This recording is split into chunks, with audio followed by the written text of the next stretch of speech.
The Lynchburg Hornets Sports Network is proud to present college volleyball inside Turner Gymnasium on the campus of the University of Lynchburg. Wayne Profit Court is the location.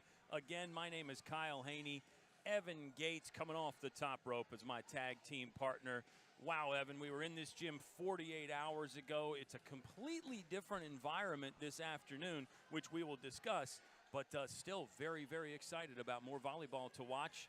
And it's a 3-match day total inside Turner. We've got 2 for the Lynchburg Hornets coming up. Oh, it's tournament time, Mr. Haney, and it's so difficult to compare to what happened on that Wednesday night because you understand Code Red is unlike anything else. And to bring in Randolph-Macon, a team that is obviously surging in the ODAC, it's just such a special moment. But a lot of new teams, especially heavy USA South presence as we see today.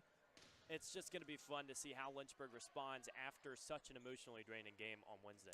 5-setter Wednesday, as Evan said, the opening matchup of ODAC play, and it was a Code Red game, so the gym was full. The gym was overflowing, really. There weren't enough seats for all the students.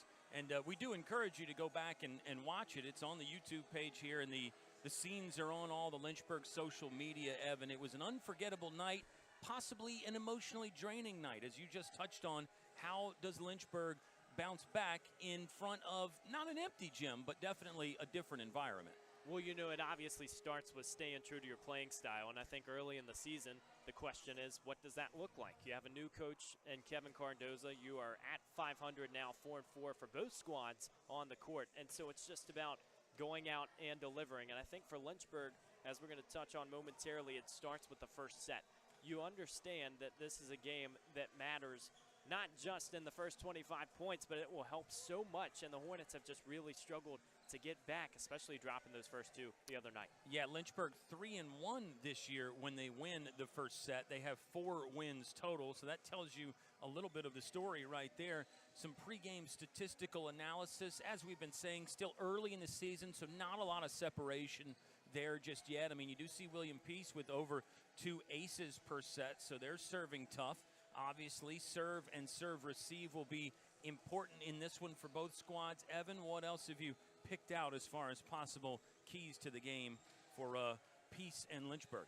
Well, let's go ahead and take a look at that gateway to success. And for William Peace, I think it starts with engaging everyone. They are a team that utilizes one setter, and that's such a different style of offense compared to what Lynchburg uses, but that also means that supporting cast of hitters has to be super sharp when you have limited numbers up front. And then taking the first set, we talked about how it's important for Lynchburg, but maybe even more important for visitors coming into a tournament. You're trying to get your feet under you, and guess what?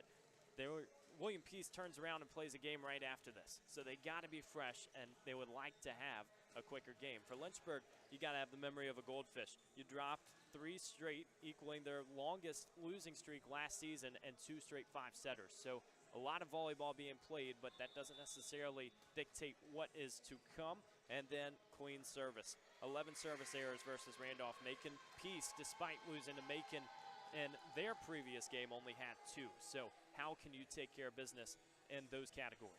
It is game 1 of the Hill City Classic. As Evan said, William Peace going to turn around and play LaGrange when we get done. And then it's Lynchburg and LaGrange in the nightcap tonight, and then North Carolina Wesleyan and Greensboro in town. So it'll be a split doubleheader for the Lynchburg Hornets volleyball team tomorrow. More on that and more on some of the outstanding things we're watching out for. We'll take a breather and then come back with our players to watch. We're watching everybody, but we're going to highlight a few for each ball club, and that'll be fun. So we'll step aside for the national anthem. Volleyball getting set to start in just a moment. We'll meet you at the net when we come back on the Lynchburg Hornets Sports Network.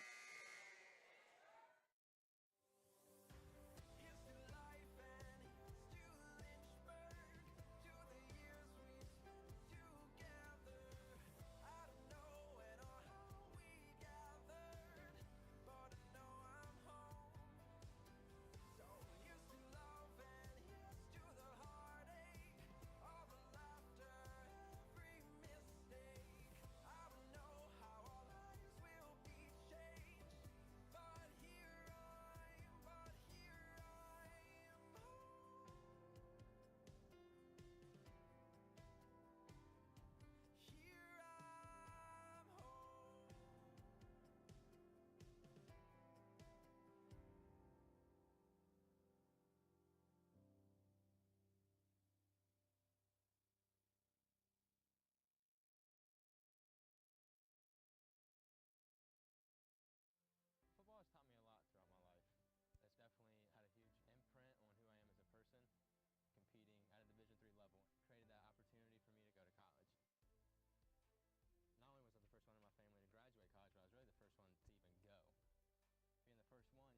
breaking that cycle, and now that I've graduated, I'm not sure what's the next step, but I know I have a lot of doors open. And a lot of those are open because I played football and ran track here at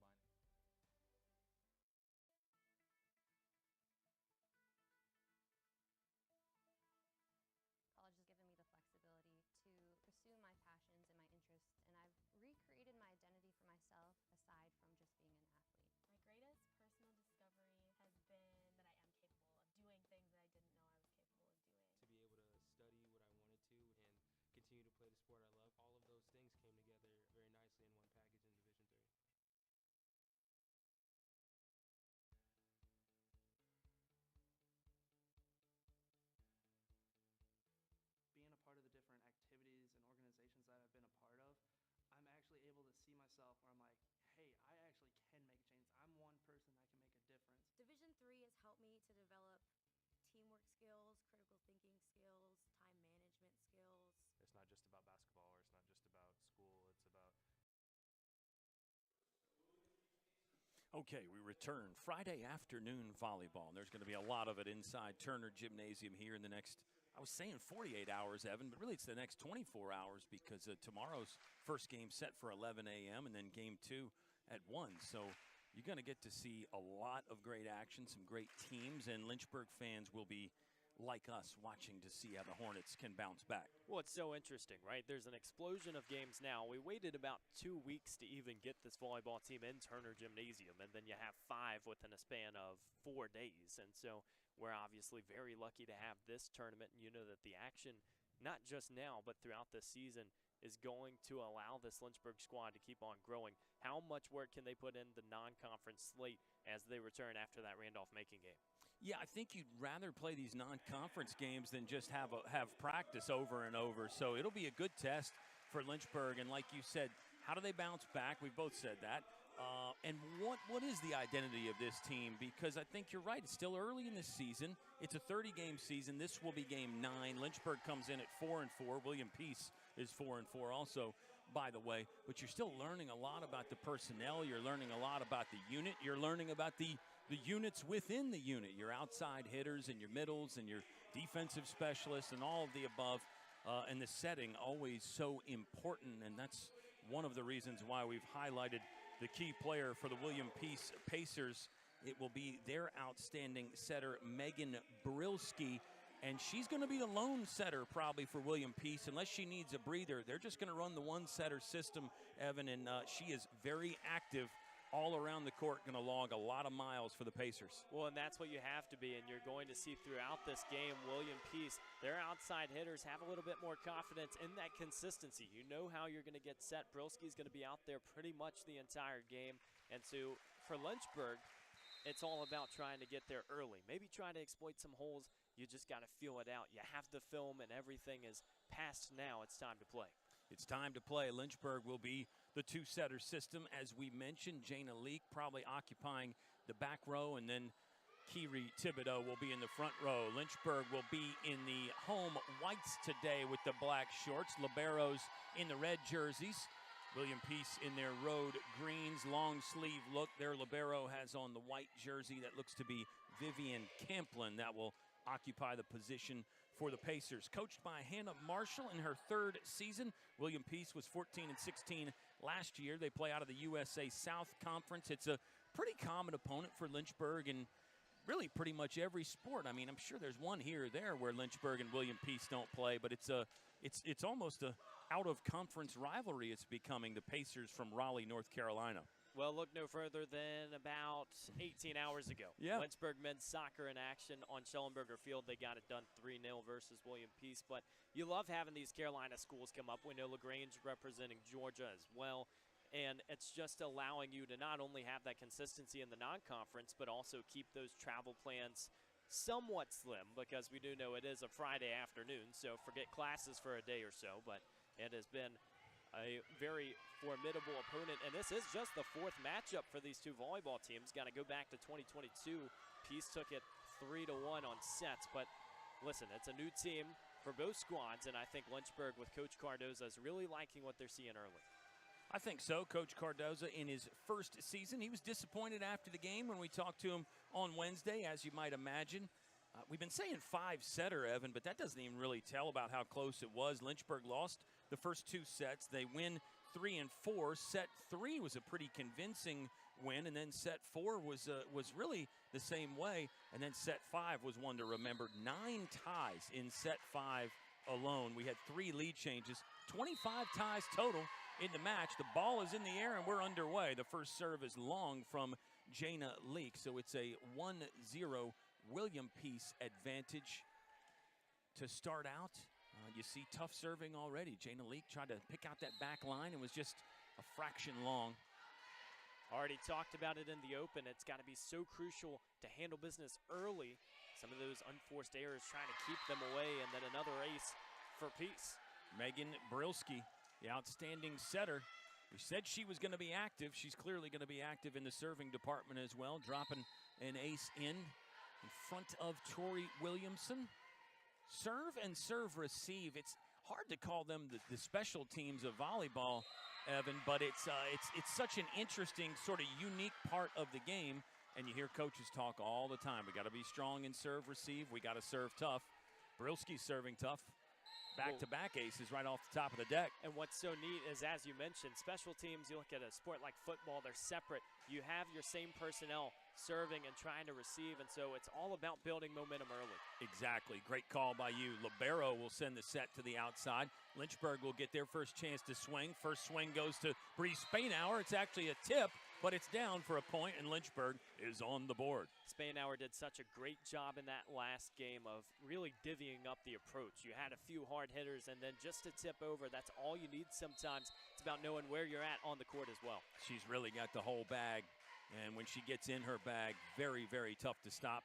First serve from Tori Williamson is long, and Lynchburg has given William Peace 2 of their 4 points from the service line, and then Peace has gotten both their points in aces, or the 2 other points rather. So it's all 4 in that special teams area. Serve and serve receive right now for William Peace.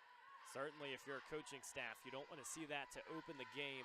Coach Cardoza was pretty optimistic going into this one. Yeah, you drop a tough game, but a good practice yesterday, and Lynchburg trying to come back and just rewrite the narrative. Again, you're playing 4 games in this Hill City Classic as well.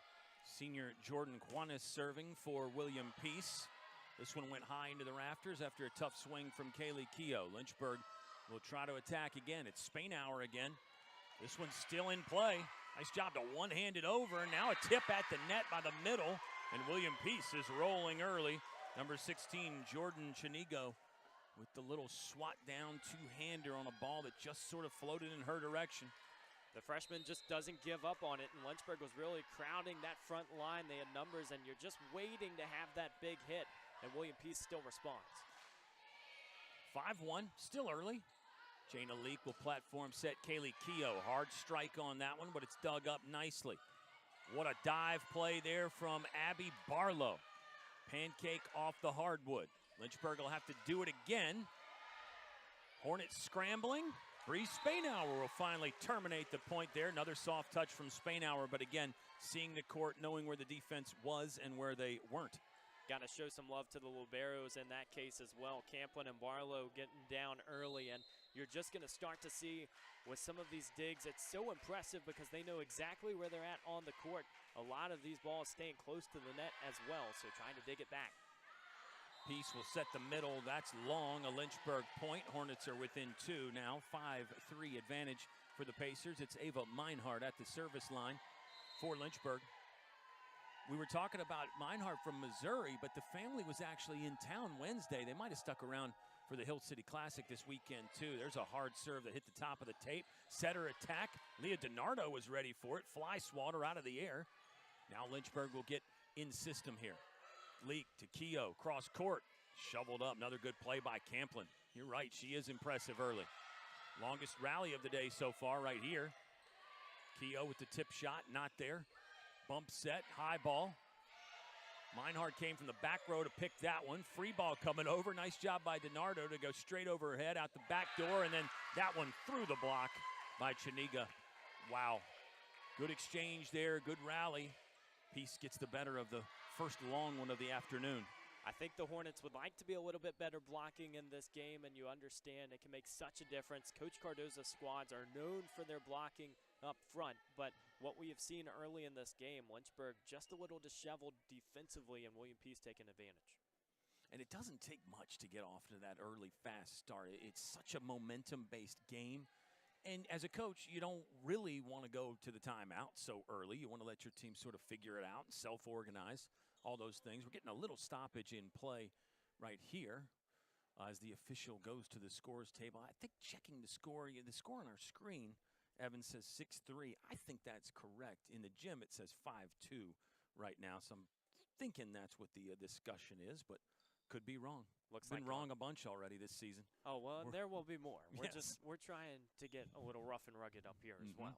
Looks like they are consulting with someone at the scores table. They'll give us a chance to revisit that last game. We don't want to overdo it, right, because one game is a very small sample size, but that first set, Lynchburg was up 23-16, and that was a point that I think a lot of spectators forgot at the end of that game because Lynchburg had so much fight to come back from 2 down. I think the Hornets understand in any circumstance that they have the talent to stay in those sets. The question is, can they finish? We've talked at length about the importance of the first set and getting off to a fast start. And you're right, Lynchburg had a big lead in set 1. Full credit to Randolph-Macon for digging out of the hole. I think we ended up being tied at 23. We were tied at 24. We were tied at 25. Yellow Jackets win at 27-25. It was a classic set in what was ended up being an epic classic kind of a night. But yeah, if you get one or two more breaks in that first set, Evan, and it goes Lynchburg's way, then all of a sudden the entire complexion of the night might change. Now, that's hindsight. Of course, it's easy to say that 2 days later, right? But it does, I think, emphasize the importance of that first set. You're exactly right, and hindsight never hurts anybody. You can look back and you make corrections along the way, but I think for the Hornets, again, it's just about taking it one game at a time, 4 chances to do so now. Senior libero Vivian Camplin serving for William Peace. They do lead by 3. Score has been corrected. We were right. They changed it on the board in here. And hats off to the LHSN crew for having it right the whole time. There's a shot that's down. Looks like William Peace, originally it was just the serving game they were scoring in, Evan, but they're starting to figure out some other ways to get the ball on the floor. Pacers just starting to paint that back line, and we've seen a few kills that are strong and getting to the point. Now, that's Lynchburg's chance to obviously readjust a little bit, but we have seen these rallies when William Peace is getting kill attempts. They're getting opportunities. Lynchburg's got one of their own. Leah DiNardo will take a rip from the middle. That was the first big, enthusiastic swing. Kaylee Keough had a few good ones, and Bree Spainhour with a few good swings, but Leah DiNardo there, a true fastball to get Lynchburg their 4th point of this first set. And we see Kiri Thibodeau for the first time. Also, looks like Morgan Clark checking in. Thibodeau, such a big jump in production minutes this season, and she's going to be in big spots. I think the question, obviously, for Coach Cardozo is, who is that main 6? We talk about Leak and Thibodeau. Those 2 players are going to go out there, get those assists, but it has to be a well-rounded game. It starts right now with the serve. Ashlyn Davis on the front row for Lynchburg. I beg your pardon, fans. First serve from Thibodeau into the net really wasn't that close, and it will be an 8-4 game now. I think the score is 8-4, William Peace on top. Subs from both teams, and that's slowed down the rhythm just a little bit, and we do have our official at the scorers table again here. Just checking out the score once again. I think it's 8-4. I could be wrong. We will I always wait for the corrections. We lose a lot of confidence when you think the score is one thing, the scoreboard says another, and then the screen says a third thing. That's right. It's hard to be confident. Too many numbers, too many boards to look at. I know. They've all been adjusted, and it looks like the score is 8-4. I was right. I should have had more confidence. Barlow tried to dive to get it with one hand, unable to do so, and it's another kill from William Peace. Pacers swinging at a pretty high percentage right now, it feels like. Moving cross court as well, and you just see the confidence that they're bringing. Serves are in. You're getting these longer rallies. Nice soft touch there. Bree Spainhour, Leah DiNardo that time. Leah DiNardo, just a little tap over the block.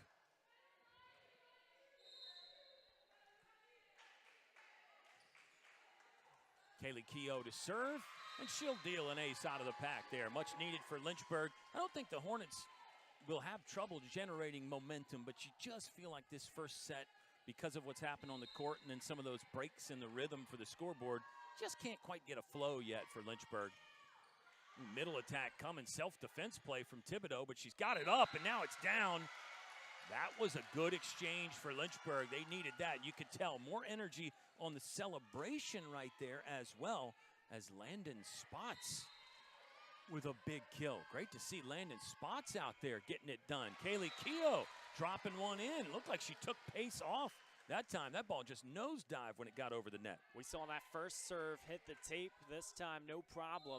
And Lynchburg, as you said, starting to get that confidence back. Just a one-point game. It doesn't matter who's in. That personnel has to distribute and produce. Barlow in the right spot. DiNardo sent one over the top of her head. It'll be illegal. Ball handling error there on Lynchburg.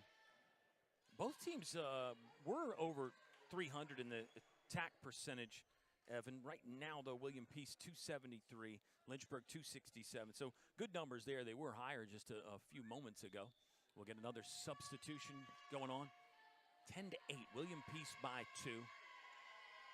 Yeah, Landon Spots getting up on the front row, mixing it up. That's great to see for Lynchburg. Did not play at all against Randolph-Macon. Landon Spots at the moment, this is just the second set that she's played this season, but a kill there, an impact kind of play.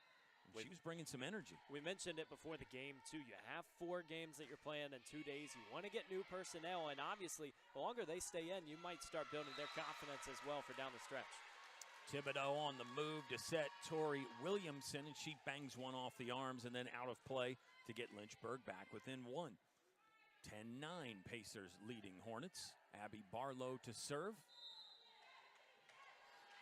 A product of nearby Stanton River, the pride of the Stanton River Golden Eagles. Oh, wow. Stingy up front. Lynchburg with a big-time wall right there. Landon Spots, Ava Meinhardt. That was tough. That was big. Landon Spots. We're tied. They might have heard the echoes from the classrooms outside. That was a strong one, and we're seeing Lynchburg just use their size. We've talked about it early in the season. Those blockers have really been able to utilize that front line. Middle attack from Meinhardt. That was sent back. Lynchburg will rebuild. That one hit the block and then went down. Tori Williamson's got another kill. And Lynchburg should have their first lead of the afternoon. 11-10, Hornets on top. Tori Williamson has been so impressive. Leads the squad in kills with 96 and digs with 112. Talk about a sophomore who comes back after a strong offseason. She's going to be heavily relied on this year. Tough pass there. Thibodeau couldn't dig it out of the twine, and we're tied again, 11-11. Yeah, back to Williamson. I think the beach season really helped her. More athleticism, just building the all-around game. She just seems to really know her skill set so much more this year. You could see shades of it last year as a freshman, but she has come into her own, and more growth will be right around the corner. It's a nice back row attack from Kaylee Keough. Oh, strong swing from the outside. And that is number 1, Jordan Quanis, with a ripper. That hitting percentage has to just keep going up and up for William Peace. They are finding every inch of the court. That one down the line, and Quanis, 3 kills per set coming into this one. You know she's going to get more looks. 5 kills on 15 total attacks, according to the stat sheet for William Peace. She'll take another one, same spot. Lynchburg got a positive block touch to slow it down. Barlow, high ball bump set for Spots. Good handful, but then it's blocked out of play. Oh, point will go to William Peace. Coach Kevin Cardoza will just have a short conversation with the official on that side. Looked like the block from Peace. The ball then went out of play. Could have been a touch maybe as it came back over the net potentially. Still can't say enough good things about what Landon Spots is doing right now. I mean, seems to be really swinging and blocking with full confidence that you maybe wouldn't expect from somebody who didn't play last game. Another good rip from Landon Spots. That's dug up. Quanis, oh, she's getting hot from that left side of the court, far side from us. That's just one of those plays, too. You see the block coming across, and you're just going to keep on ripping. William Peace trying to exploit that Lynchburg defense. A little quick 3-point run. We'll keep it right here. It's a 14-11 William Peace lead. Had a couple ties in there. The two lead changes, actually. Peace led for the majority of the first set, and then Lynchburg had that small lead for just a moment, Evan. Again, a rundown on the schedule. It'll be William Peace and LaGrange. That game is set to begin at 5 p.m., tentatively. And then LaGrange takes on Lynchburg in the nightcap tonight, set for tentatively 7 p.m. So we'll see. But all the action will be right here on LHSN. We hope you stick around. And then 2 more tomorrow, 11 and 1 tomorrow. And it's Greensboro and North Carolina Wesleyan in town to take on Lynchburg. As I said, it's a 30-game regular season, Evan, so it feels long. But when you play 5 games in 3 days like we're having this week, the season kind of goes by in the blink of an eye. You're sitting here saying, well, we're early in the year, and then after this weekend, you're basically in the middle part of the year then. Well, volleyball plays more games than any other fall sport as well. You see some of these soccer teams having 10-day breaks at a time. Volleyball doesn't necessarily have that luxury. So it's just about staying true to what you played for in the offseason. All the training, it comes down to these moments, and when you were wishing that you could be on the court, you get to enjoy it now, and you get to enjoy it pretty frequently. Asked Kevin Cardoza before the game about a jump count, swing count. Are you worried about the workload the next 2 days with 4 games? And he said, not any firm jump counts or anything in mind, but we'll just keep an eye on it and see how everybody's fitness is. He did mention kind of what you just said there. You're still early in the year, so body should be pretty fresh. If you were going to try to play 4 games in 2 days later in the year, might be a little bit more concern. William Peace by 4. They'll get a chance to swing again. Quantis, that's her favorite spot over there. This time, Lynchburg stalls out the hit. They'll go to Quantis again. Feeding the hot hand right now are the Pacers, but Lynchburg seems to have adjusted. Landon spots. She got sent back, got her own cover. Good rally there. Tori Williamson tried to end it, but could not. Illegal touch and another point for William Peace. Persistence pays off there, and Lynchburg gets away with it. You're seeing some of these sets for William Peace go a little bit higher, and Lynchburg's able to recover on that front line. But that being said, when Quantis is swinging the way she is, you still might get there, and the kill might still happen. You just never know. So it's about being ready every single time that she has the ball off her hands. Lynchburg to serve. Somebody from Peace was in the net, I believe. And I think our official just confirming that, and maybe confirming the score again. It is 15-12. Score bug on your screen is correct. Jana Leak back in there. She went for the back line again and missed. Just a little too strong with the fastball from Jana Leak. It should be a 16-12 Pacer advantage now as they continue to sub. It's interesting. Randolph-Macon, we didn't see many subs at all, Evan. William Peace has already gone deep into their rotation. And maybe that next game affects it. You'll just have to wait and see. But throughout this season, they have personnel that have been able to get out there and produce. And when you're trying to find consistent roles, it starts with exploring that bench. Tori Williamson, she had to make a long run for that. Struck it from off the court, but struck it nicely. Lynchburg scoring. Let's see how long Tori Williamson can stay on the service line. Trying to hit the corner store on that one, and it helps coming off the service error because it was a 4-point disparity, and Lynchburg has 4 in the service error column. Great call. I was going to mention that stat if you didn't. And it's back to not all the service errors are created equal. If you're trying to serve tough as a coach, you're going to be okay with a few errors here and there. Middle attack coming again. Meinhardt thumped that one, and then the dig kill. How about that? That's a rare one. You'll see that every now and then. On the dig, it's an overpass, and it just happens to find a spot on the floor.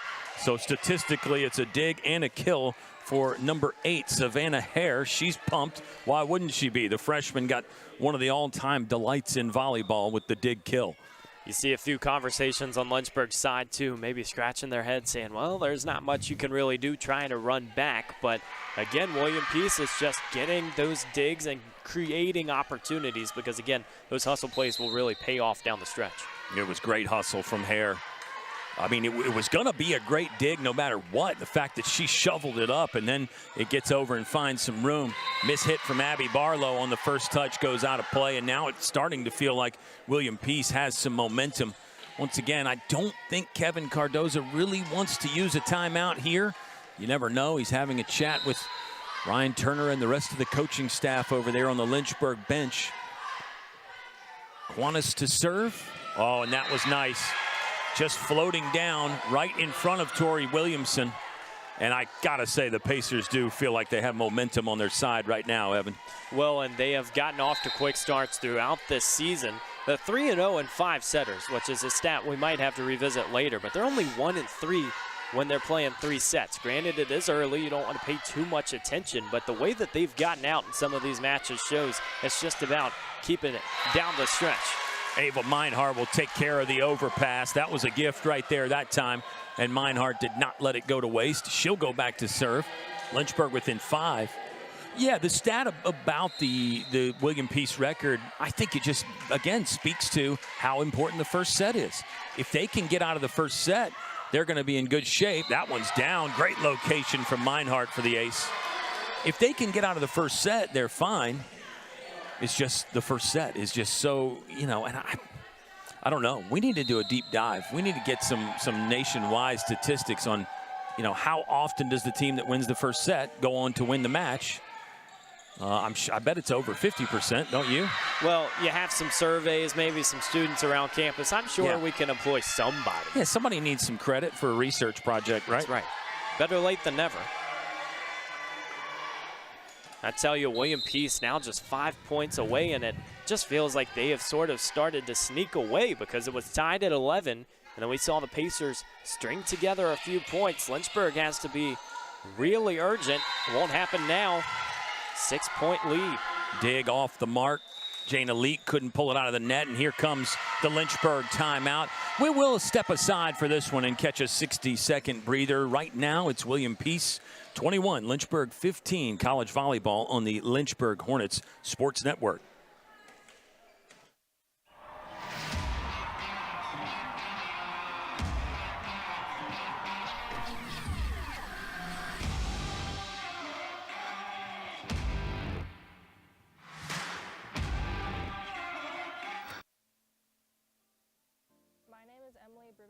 I am a junior from Raleigh, North Carolina.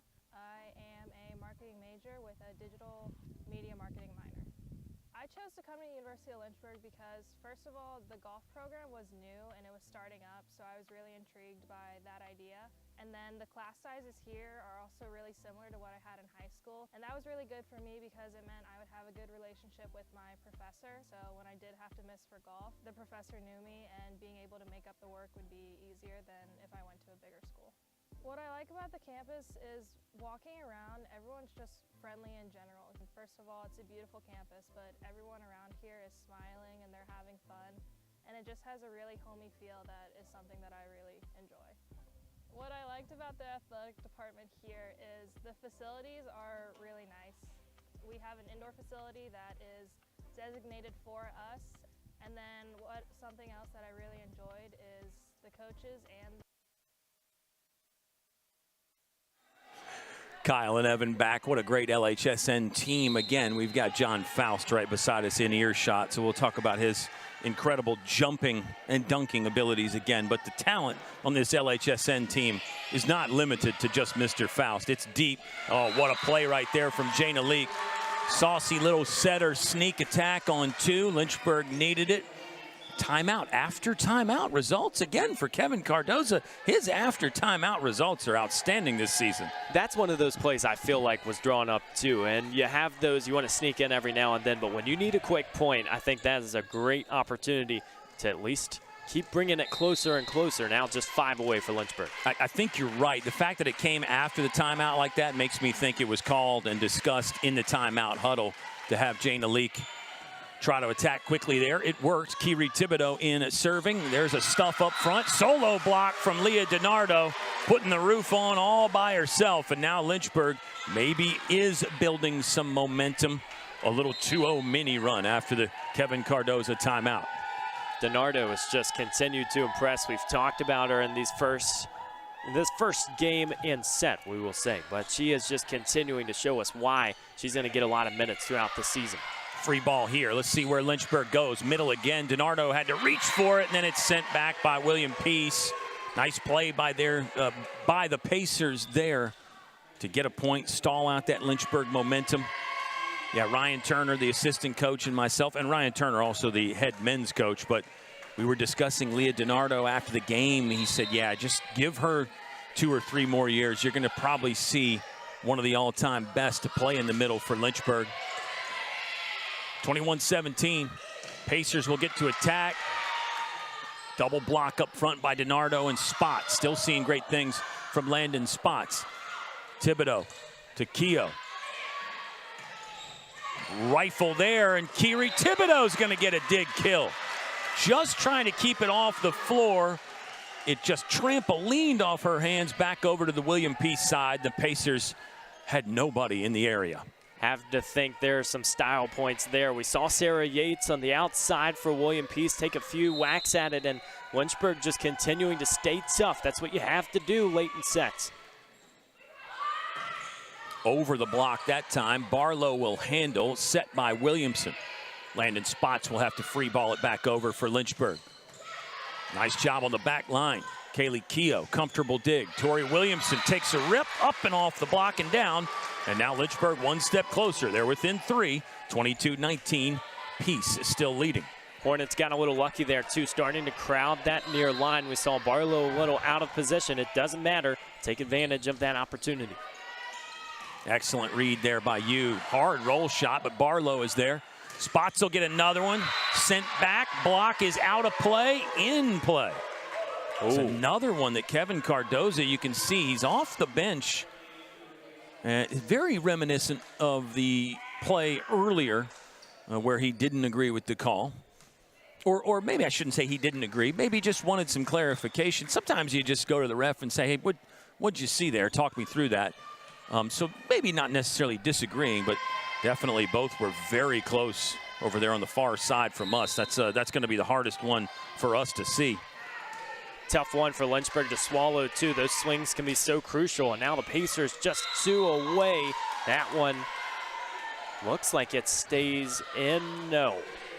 It'll be Lynchburg's point. There's another one. Might have been close. Just out. Yeah, again, if we have to wait and see where it is, that tells you how close it is.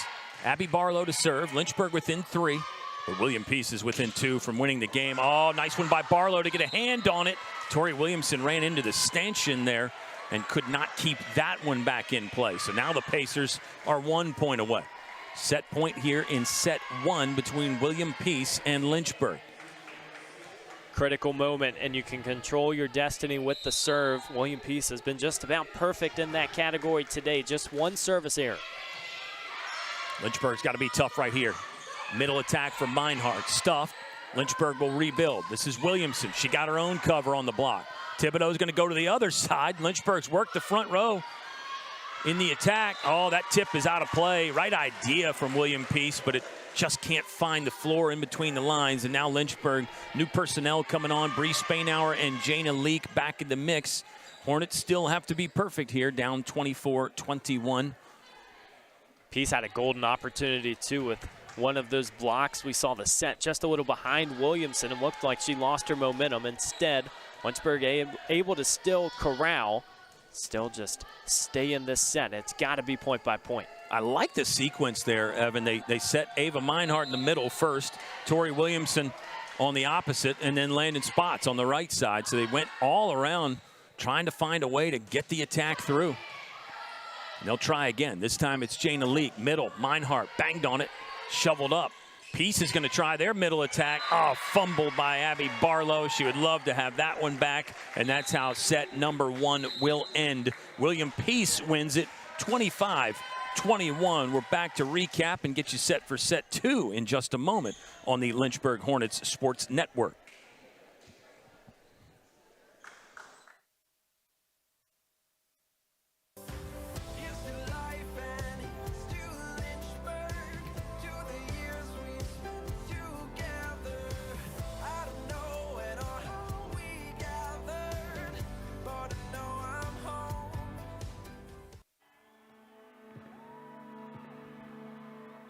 Great moments are born from great opportunity.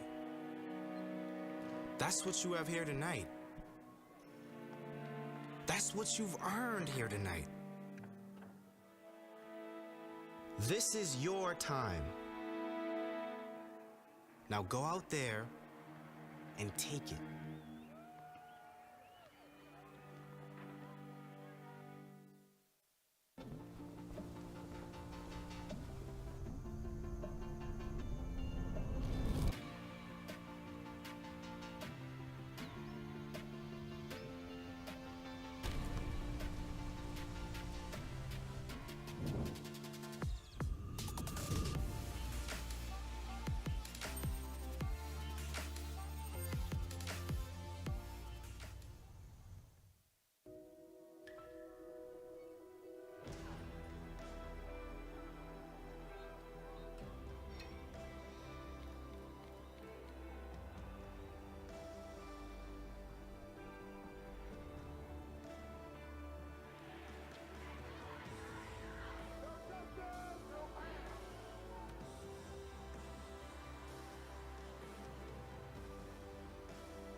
To them, the whole world looks like an opportunity, one to be seized,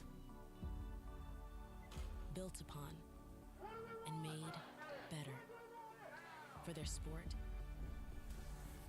and the people around it. To student athletes, every opportunity is a chance to change what could be and show the world what opportunity can do. Think a private education is too expensive? Think again. At the University of Lynchburg, you can get a personalized education for the cost of a state school. If you're commuting and you get our top scholarships, you could pay much. Set 2 about to get cranked up here on a Friday afternoon. My name is Kyle Haney. Evan Gates, my outstanding colleague. And Evan, William Peace takes set number 1, 25-21.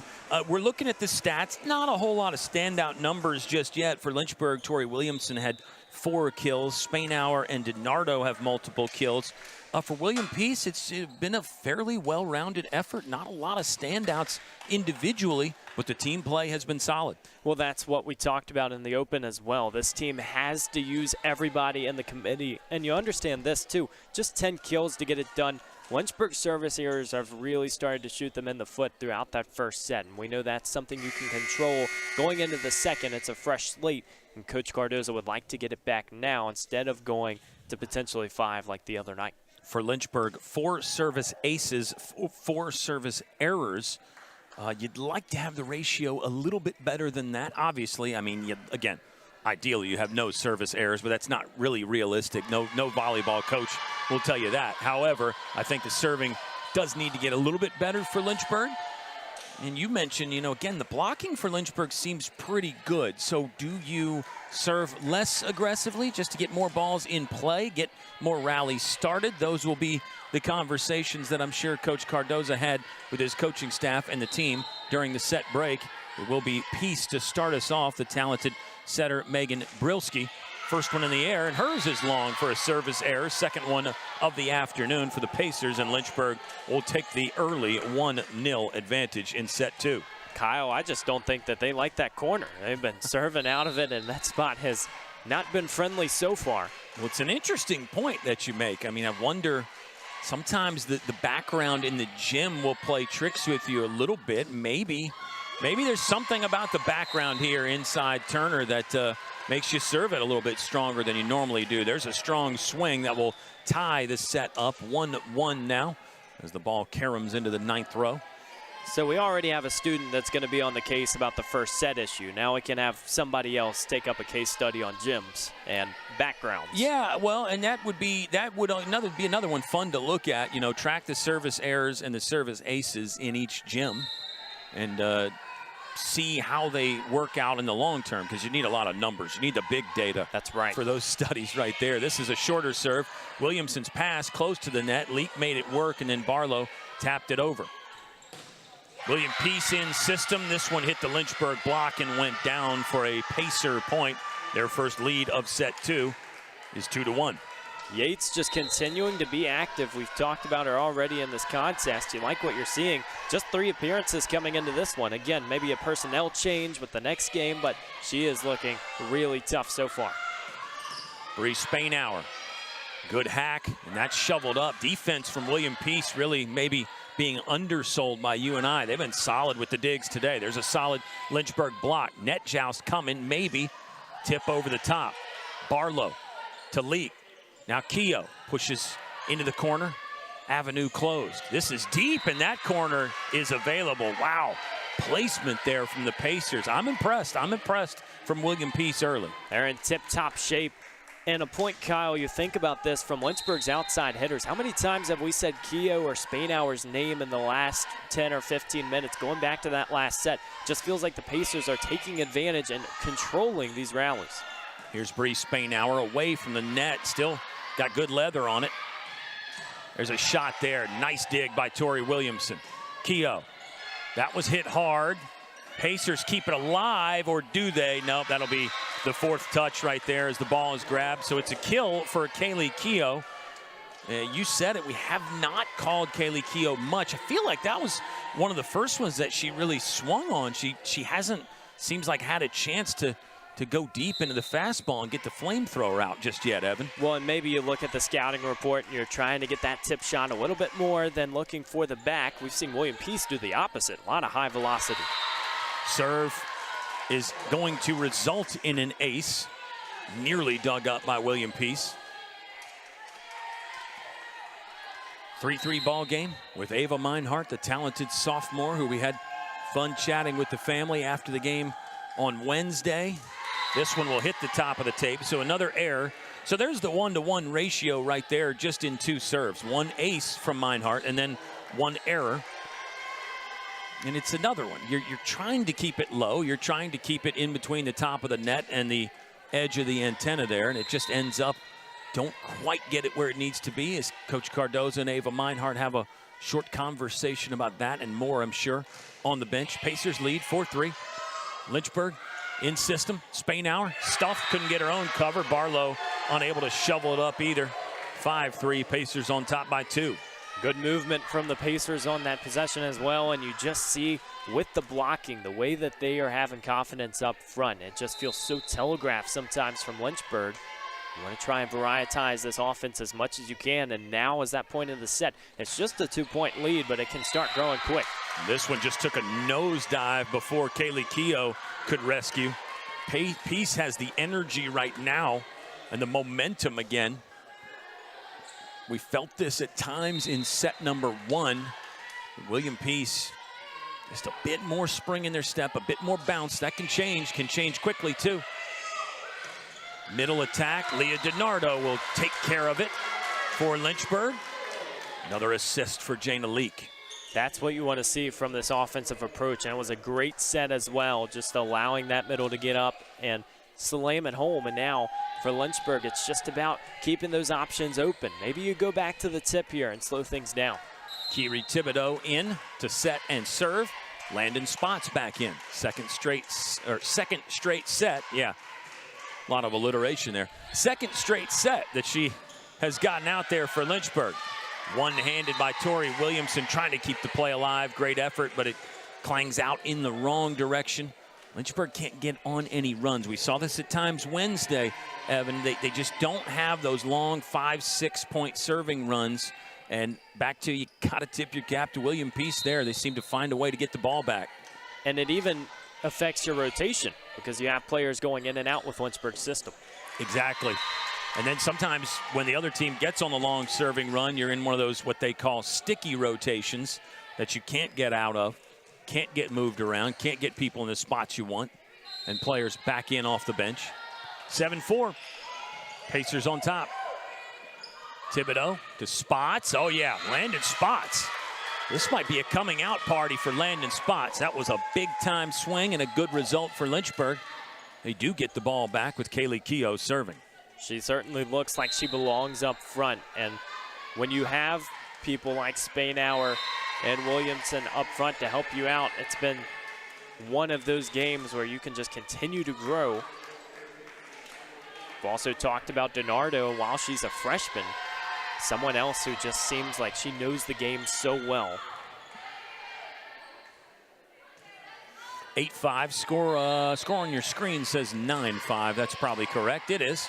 William Peace to serve. Again, if you're Lynchburg, got to be careful. You don't want to fall down 6 or 7. DiNardo got stuffed. Hornets will rebuild. Tori Williamson got her own cover. Up, Barlow, platform serve. Landon Spots, long. Again, love the aggressiveness from Landon Spots. I think she's swinging it well, but unfortunately that one just a bit too far. Doesn't it feel like the Pacers are winning this one at the net now, and we've seen so many chances where Lynchburg just can't find that window. Williamson will take 1 and 3 on the run. Lynchburg down 5, setter attack. Nice job by Barlow to read it. The overpass was blocked. Good exchange right here. This could end up being the best rally of the afternoon so far. Thibodeau to Williamson. That's shoveled up by the libero, Camplin. Strong strike, in, out, touch, no touch. Lynchburg point, that ball was out. That's a nice exhale after that one, and a very hard work possession to get that point. We see Lynchburg just scrambling around, but that one felt so much more controlled, and it starts with who's serving on your screen, Abby Barlow. Being there every single time to get the digs, and Lynchburg able to be back in business. Yeah, she was on the floor a couple times in that exchange. Oh, nice one there to swing the middle out on the slide play and then find the seam in the defense. Back to a theme of the afternoon so far. Lynchburg feels like they're building momentum, and the Pacers just seem to snatch it right back. And we look at the big picture for William Peace, 3rd in the USA South preseason poll. There's so many reasons to be optimistic. So in this non-conference slate, you just got to come out there and really have energy. Weird pinball play that continues. Both teams just slapping at it in the middle. Free ball over. Pretty good position for a free ball by Williamson. Shot that Keogh had no problem weathering that storm. Tori Williamson partially blocked. Good rally here. Quanas has to send it over with a free ball. Now it's Meinhardt in the middle. This one, this one is going on forever. Broadcasters need some Gatorade during this thing. Barlow, platform for Landon Spots. Spots got blocked. Play on. Marathon rally. Williamson trying to finish it. Oh, and they can't. Pacers just kept at it, kept whacking away. Good at the net again, as you've pointed out, Evan. And here comes a timeout in set number 2. William Peace doubling up Lynchburg right now. A dozen for the Pacers, 6 for the Hornets. We're back in 60 seconds on the Lynchburg Hornets Sports Network.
Second set action between the William Peace Pacers on the road from Raleigh, North Carolina, taking on the home team Lynchburg Hornets here in the Hill City Classic. Game 1 of 5 total, 1 of 3 today.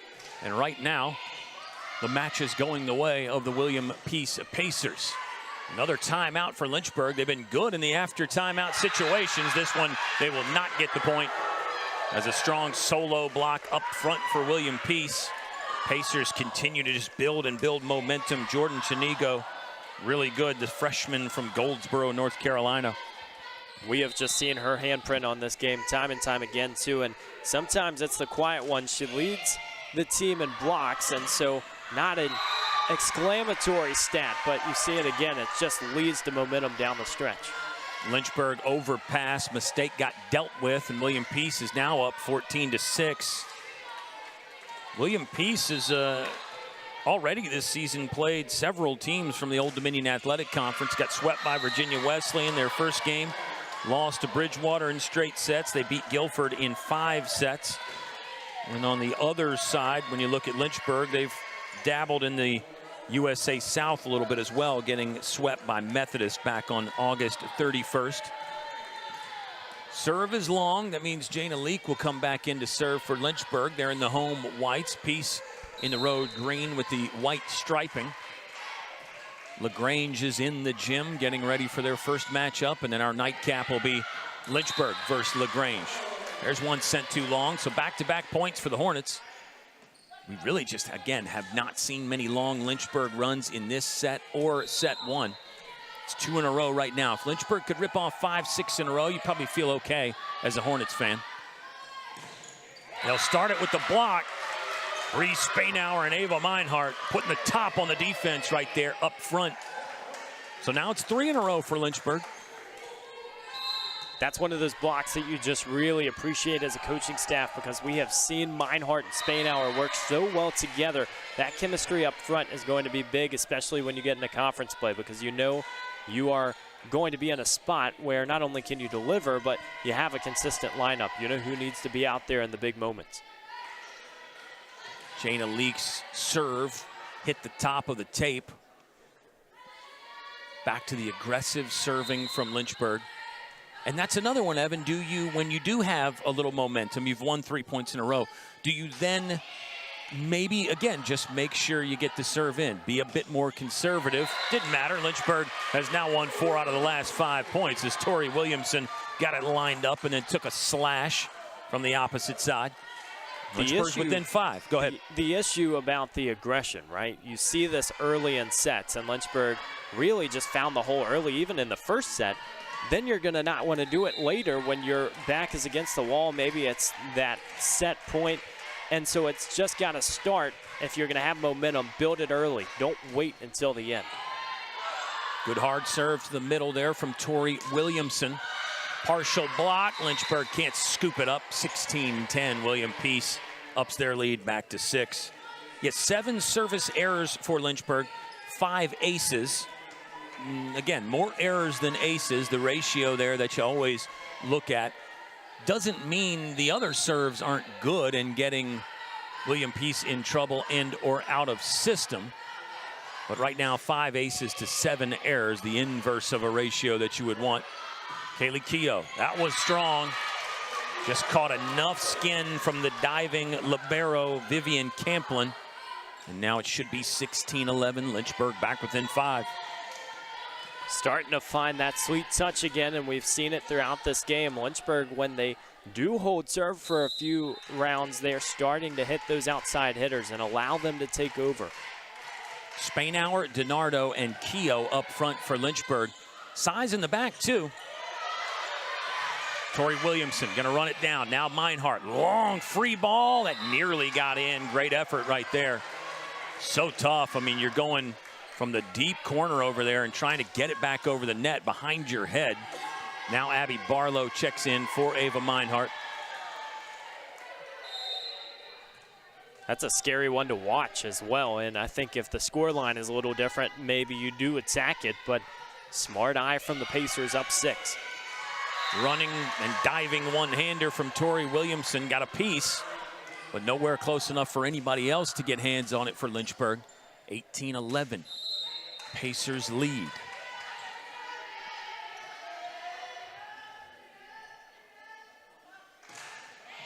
Just look at the serving coming into this one. Setter dump from Jana Leak. Scored on that earlier this set. There's a free ball that goes wide, so Lynchburg will end up getting the point.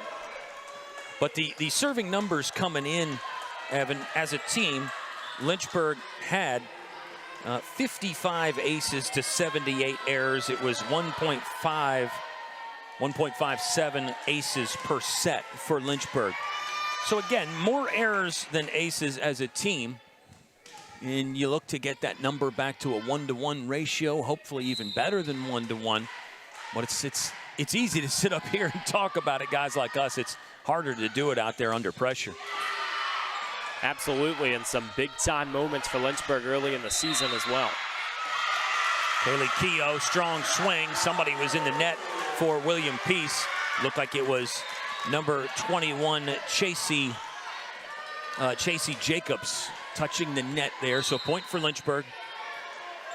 Going back to that last point, we talked about Code Red going straight into a tournament. So many different environments for Lynchburg, and you got to just try and stay as consistent as possible, adapt to your surroundings. The Hornets now have to start realizing the second set is getting away, but just a 4-point gap. Can you bring the energy back into this gym? Dug up there nicely. Ooh, and that one will be another kill for Kaylee Keough as she terminates it.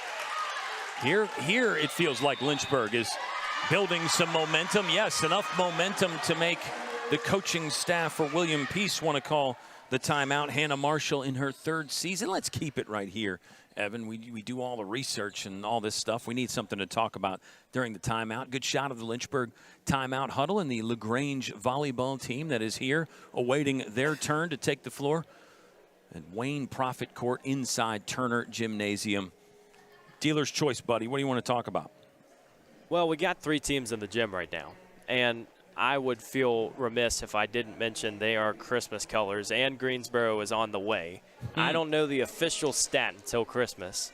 Now, we can't talk about volleyball again. We need the gym to be red hot, though, so maybe we'll wait and talk about the cold later. But maybe it's about 100 days away. We might need some corroboration. Yeah, we could look it up. I can't believe we're still in summertime because it's been feeling cool outside. It's kind of an overcast day in the Hill City right now, but always sunny skies in the gymnasium as the crowd is getting into things. Evan has confirmed 103 days until Christmas. Yeah, I mean, I'm pretty impressed, actually. We would also be remiss if we didn't mention number 18, Kara Taylor, sophomore transfer from Sunbury, Ohio. She had one of those service aces in there. She's gotten in, I believe it's her first action of the season, Evan. I'm looking at the stat sheet, not seeing the numbers for number 18, Kara Taylor, and she's at the service line right now. So Kevin Cardoza has gone to the bench a bit. Landon Spots playing quite a bit more today. Kara Taylor, don't know if this is by design or said, hey, we need something to jumpstart things. Let me give some other folks a chance. I'd say it's paying off at the moment, even though Lynchburg is down by a set, and they're down 3 in set number 2. That ball's going to hit the rafters, so Kara Taylor's going to stay at the service line. The run continues for the Hornets. That was a fantastic first serve. You see it get close to that back line. Listen, if you want your moment to go show what you're all about, right now is a huge one for Lynchburg, and you see these rotations. It's just a 2-point game. You can really leave your mark on this game and maybe later this season. Yeah, softer that time from Kara Taylor. She ran it down. She played for the College of Worcester last year. She'll keep on serving as Lynchburg has gotten another one, and the Hornets are within one, 18-17. So as common in so many sports, Evan, sometimes you go to the bench for a spark just to change it up, just see what kind of new blood can rejuvenate things, and right now it has worked for Lynchburg. Kara Taylor couldn't get to that one, had the left arm outstretched, but that was a bullet and a much-needed point for William Peace. They restore some order to set 2.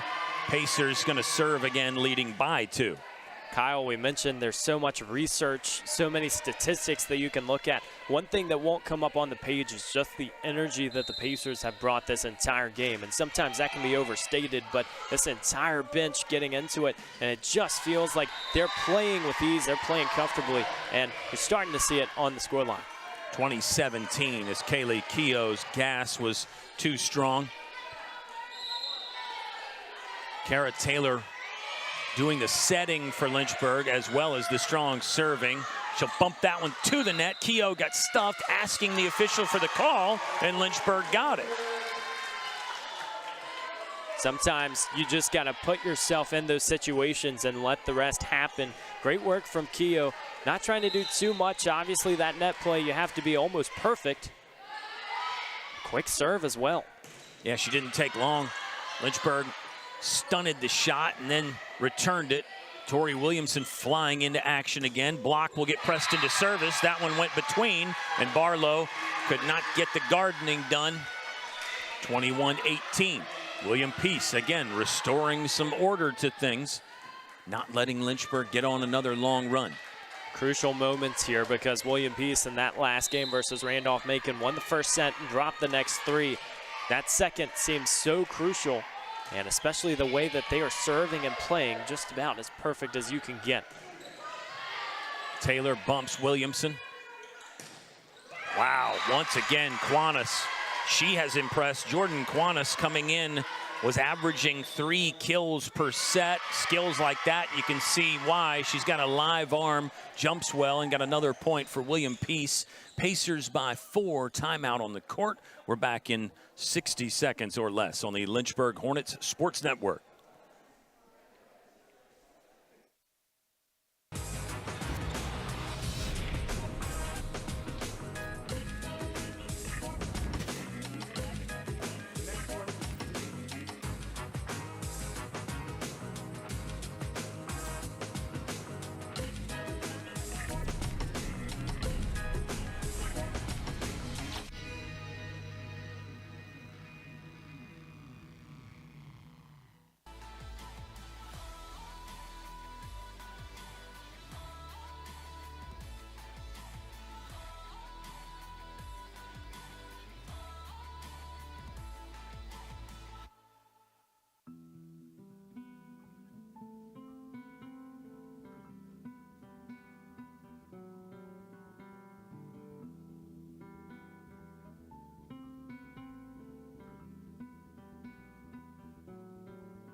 Cool look there at the renovations that took place at Moon Field, the softball field.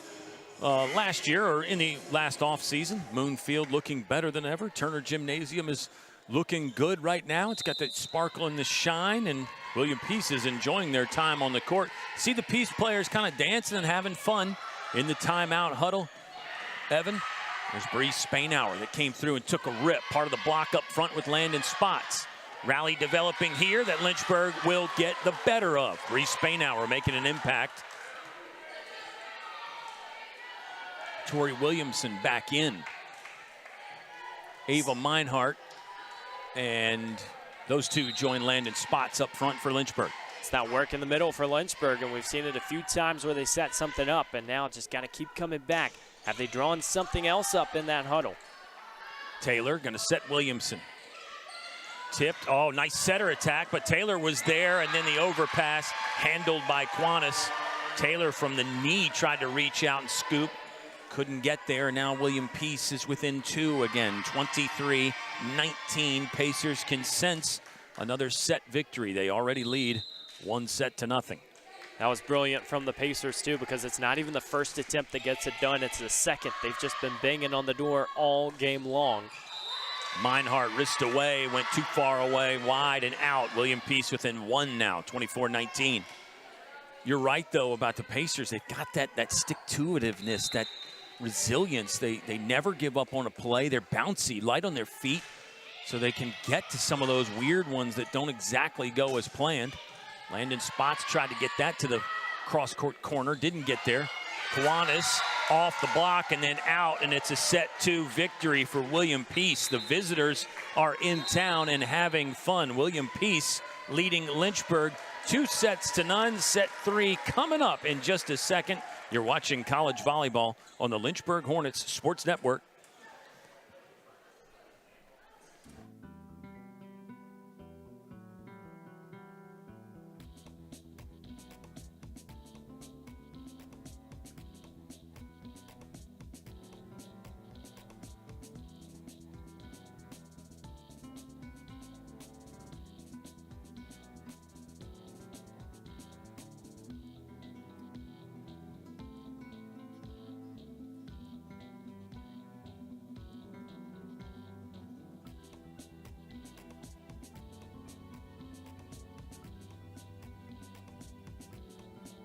Every great college has a great city. For Lynchburg, we are near urban areas with lots of restaurants, shopping, and events. Plus, we are one of the top schools in the area. Come see for yourself. A lot of people go to the universities to find something to be a part of while getting their education. And when you come here, Lynchburg is that something, it becomes a family. It's what the school's really good at doing.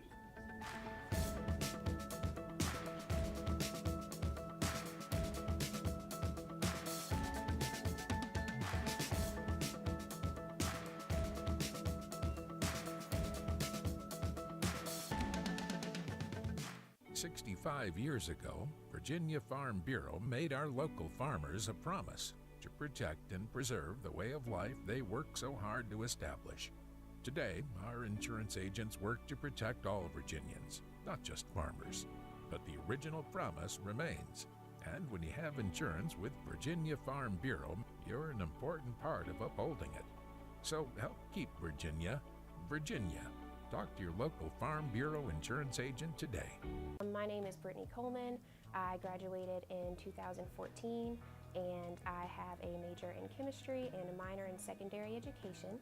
And I'm currently teaching chemistry and 7th grade science at a local combined school. Being able to have access to your professors pretty much anytime they're in their office is really helpful, especially in difficult science subjects. I love that I am able to teach a difficult subject to students who typically aren't going to perceive it as enjoyable.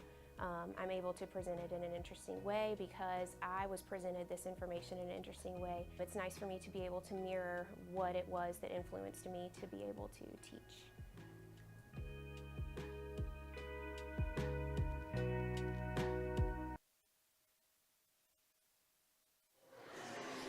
First two sets have gone to the visitors, William Peace, and you see they're already on the court awaiting the start of set 3. Kyle and Evan hanging out with you. Evan, we said coming in that it's a completely different environment today. The gym is not as full as it was Wednesday with the Code Red. We said it was going to be a bring your own energy kind of game, and it feels like that the Pacers have brought more energy, at least in sets 1 and 2 anyway. Could change. What's been such an interesting season for Lynchburg. You start with 7 on the road, and you don't get that many times, and now you're back in Turner Gymnasium for 5. It just feels like they have been disheveled from the start, hence the reason Coach Cardozo is still talking to his squad right now. And I think from a technical standpoint, you're not hitting what you want to hit, and you're seeing some of these plays break down. But again, I think the foundation has to be energy. You have to come out of this huddle and just want it more in this third set. Yeah, the techniques matter, the game plan matters, the tactics all matter, but I think you nailed it. Energy has got to be better here in set 3 for Lynchburg. And once again, you're seeing William Peace bouncing around, having fun. And they're up 2-0 on the road. It's a 9-home game slate this year for Lynchburg. So you mentioned the 5 in 4 days. We've been talking about that a lot. Over half your home games just in this week between Randolph-Macon Wednesday and then these 2 today and then 2 tomorrow for Lynchburg. And I know a lot of our fans are making the most of it, coming and watching the team in person, and we probably have quite a few tuned in on the road here on the LHSN YouTube. Thanks for checking us out. We always appreciate it. Whether you're watching now or sometime in the future, it will be Jana Leak to serve it and start set number 3 for Lynchburg. You're hearing a bit more volume from that Lynchburg bench, Evan. I think they're trying. Just good to see that first serve get over, too. Now Lynchburg can set up and get down to business. Leak cross court for Williamson. Slowed down up front. That's going to let Quanis take a run. A punch to the back row for Keogh. Leak's going to go to the middle. Ava Meinhardt will put that one away. Hammered down for the first point of set 3. Good start for Lynchburg. Let's see if they can sustain. For William Peace, we talk about their system, 1 setter. You see these outside hitters that have got it done today, but it has been everybody. And so for Lynchburg, the good opportunity is you can go and attack anybody on that court. Big block up front. It was a great sliding dig from Jana Leak to just keep this play alive to begin with. Leak wants to go to the middle again. Meinhardt, yeah, found a soft spot. She's got the first 2 in set 3. We've seen Lynchburg actually utilize 3 setters in this one, Jana Leak and Kiri Thibodeau, and then also Kara Taylor getting her first action of the season. Strong fastball serve from Leak. Good strong block up front. Lynchburg is playing better. They look organized and energized. Bree Spainhour, yeah, she'll take it. We had the Bree Spainhour take over in set 3 on Wednesday. Perhaps more of that. Lynchburg leading 3-0. The blockers looking so strong as well. That front line has stayed tight. You're seeing Lynchburg set up those outside hitters and just finding where William Peace is not. Barlow over her head to keep it alive. Tori Williamson. It was an assist from Kaylee Keough. Lynchburg out of system, but not out of answers as Tori Williamson scores a 4-0 run to start set 3. Tori wandered a few steps down the sidewalk before she took the hit on that one, and it was nice in doing so. Again, that deception, we have to see some more from Lynchburg. Kiwanis will push to the back. Leak behind her head to Spainhour. It's down. Spainhour, power hour. Lynchburg up by 5. Much, much better start. I mean, obviously you can see that just looking at the scoreboard. But again, energized and organized, Evan. I like this for Lynchburg. It's been smooth operation, and again, it starts with serving, just taking control of what you can. Good hustle play there from William Peace, but that ball was outside the antenna and off court. Lynchburg with 6 in a row to begin the set. You're right about the serving. Jana Leak just looking sharp back there. I mean, look at how flat this serve is. It's just barely over the net. It's high velocity. Leak will have to wait a little bit as the official confirming with the scoreboard again. And if you're Jana Leak, you don't like the disruption in rhythm because she seems to really be feeling it back there. Just about staying cool, calm, and collected, and we have seen it this season. You're going to get a lot of reps, but maybe a big situation here. Middle attack from Kiwanis. Finally got something through the block there. Good job by William Peace to answer. Jordan Kiwanis, number 1. Yeah, three kills per set. She gets them from everywhere. She can get some from the back row as well. She's a real talent. Fun to watch. Brilski with the serve as well, the setter, and you see immediately moving up. Can Lynchburg take advantage? Leak behind her head to Williamson. Wow, great dig right there. Brilski going to set Kiwanis, blocked. Play on. Best rally of set 3 so far. Each team's getting multiple swipes at it. Williamson rising high, slowed down. Libero's going to set the near side. Abby Barlow's there. Bree Spainhour time again. Handled. Put this one in the on the highlight tape. Oh, Ava Meinhardt.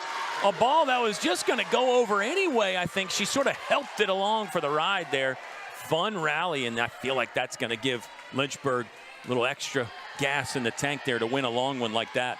Just trickled down the waterfall, and you see Lynchburg is doing so well because, yes, it's about confidence and a little bit more energy, but it just feels like they're getting to those hits quicker, a little bit sharper.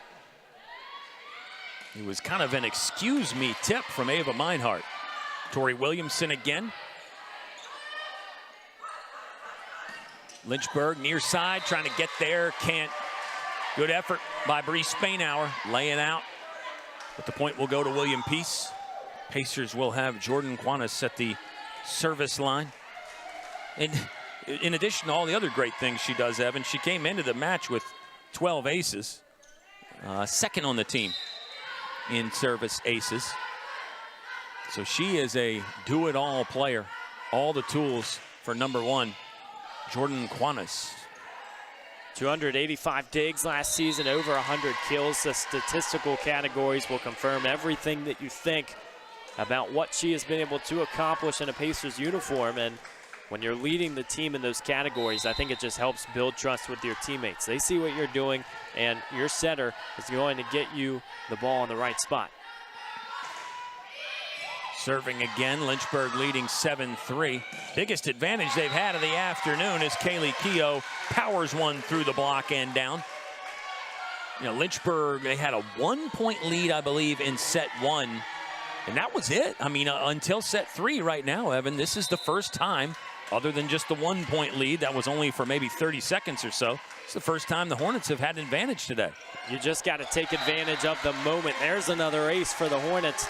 You talk about the schedule, right? There's so many different complexions and blueprints that you're going to see. Lynchburg's coming off 2 losses from 5 setters against Gettysburg and Randolph-Macon. You cannot pay attention to that right now. You have to stay true to your style and recognize if we are going to get this one, it will be in 5 sets, but you got to take care of business one by one. Oh, how about that? Lakeside Drive Roofing Company showing up for construction duty again. Big time right there. Bree Spainhour, a big part of that one. Don't think any screws are loose up there now, hence the reason the Pacers want to talk things over again. 7-point lead for Lynchburg. They're loving it in the 3rd set. So are we. We hope you are too. We'll catch a breather here and bring it back for more set 3 action. William Peace leading 2-0, but Lynchburg the early advantage in set 3 on LHSN.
Lynchburg 10, William Peace 3. The Pacers are leading 2-0, so Lynchburg will need the reverse sweep to get the victory. And a reminder, Lynchburg was down 2-0 Wednesday. They won sets 3 and 4, but could not close the deal in set 5 against Randolph-Macon. That matchup will live in infamy. I mean, we're going to remember that one for a long time. I've already gone back and watched it once. Oh, yes. And it's just as entertaining, too. It's hard to emulate what the Turner Gymnasium atmosphere was like, but goodness gracious, if you see the videos, just a sea of red. Loving the atmosphere. Yeah, and I'll tell you, as we get a good rally developing here, if you can only get to 1 game, you should try to make it a code red game just for that atmosphere, as Lynchburg will get point number 11 of set 3. Of course, we want you to come out to every game in person, but yeah, if you had to choose, I think I'd make that code red game the one that I check out, because we tried our best to do it justice, Evan, but it's one that when you're inside the gym, it just had a completely different feel. That's why we put all of our eggs in one basket somewhat, because we could say the home opener too. Well, guess what? It was also the code red day. Yeah, exactly. Quantis little off balance. That one goes into the middle of the mesh, and the good 3rd set continues here for Lynchburg. 12-3, Hornets on top. Ava Meinhardt with a strong serving run. She's had an ace in this run. Another player, much like Tori Williamson, that you saw the flashes last year as a freshman, and then her sophomore year, Meinhardt's just getting better and better. Overpass, handled. Pretty easy point there for Lynchburg. Again, it was Bree Spainhour and Leah DiNardo.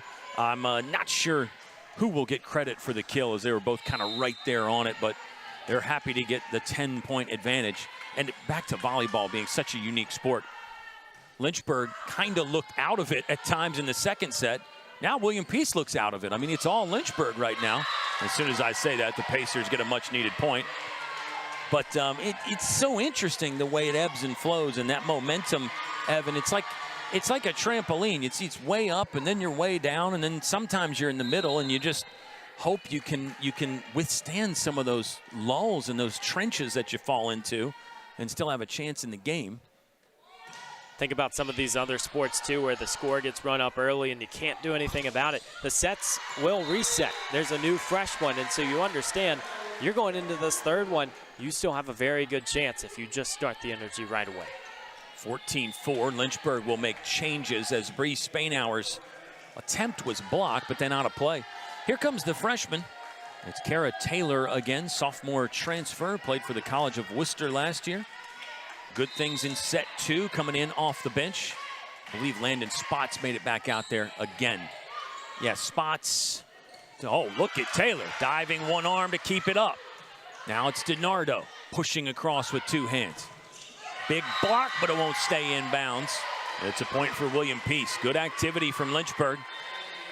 And the Pacers seem to be getting some of their bounce back as well. Don't know if they can come back in this set or not, but William Peace, I think they're still lively and energetic on their side.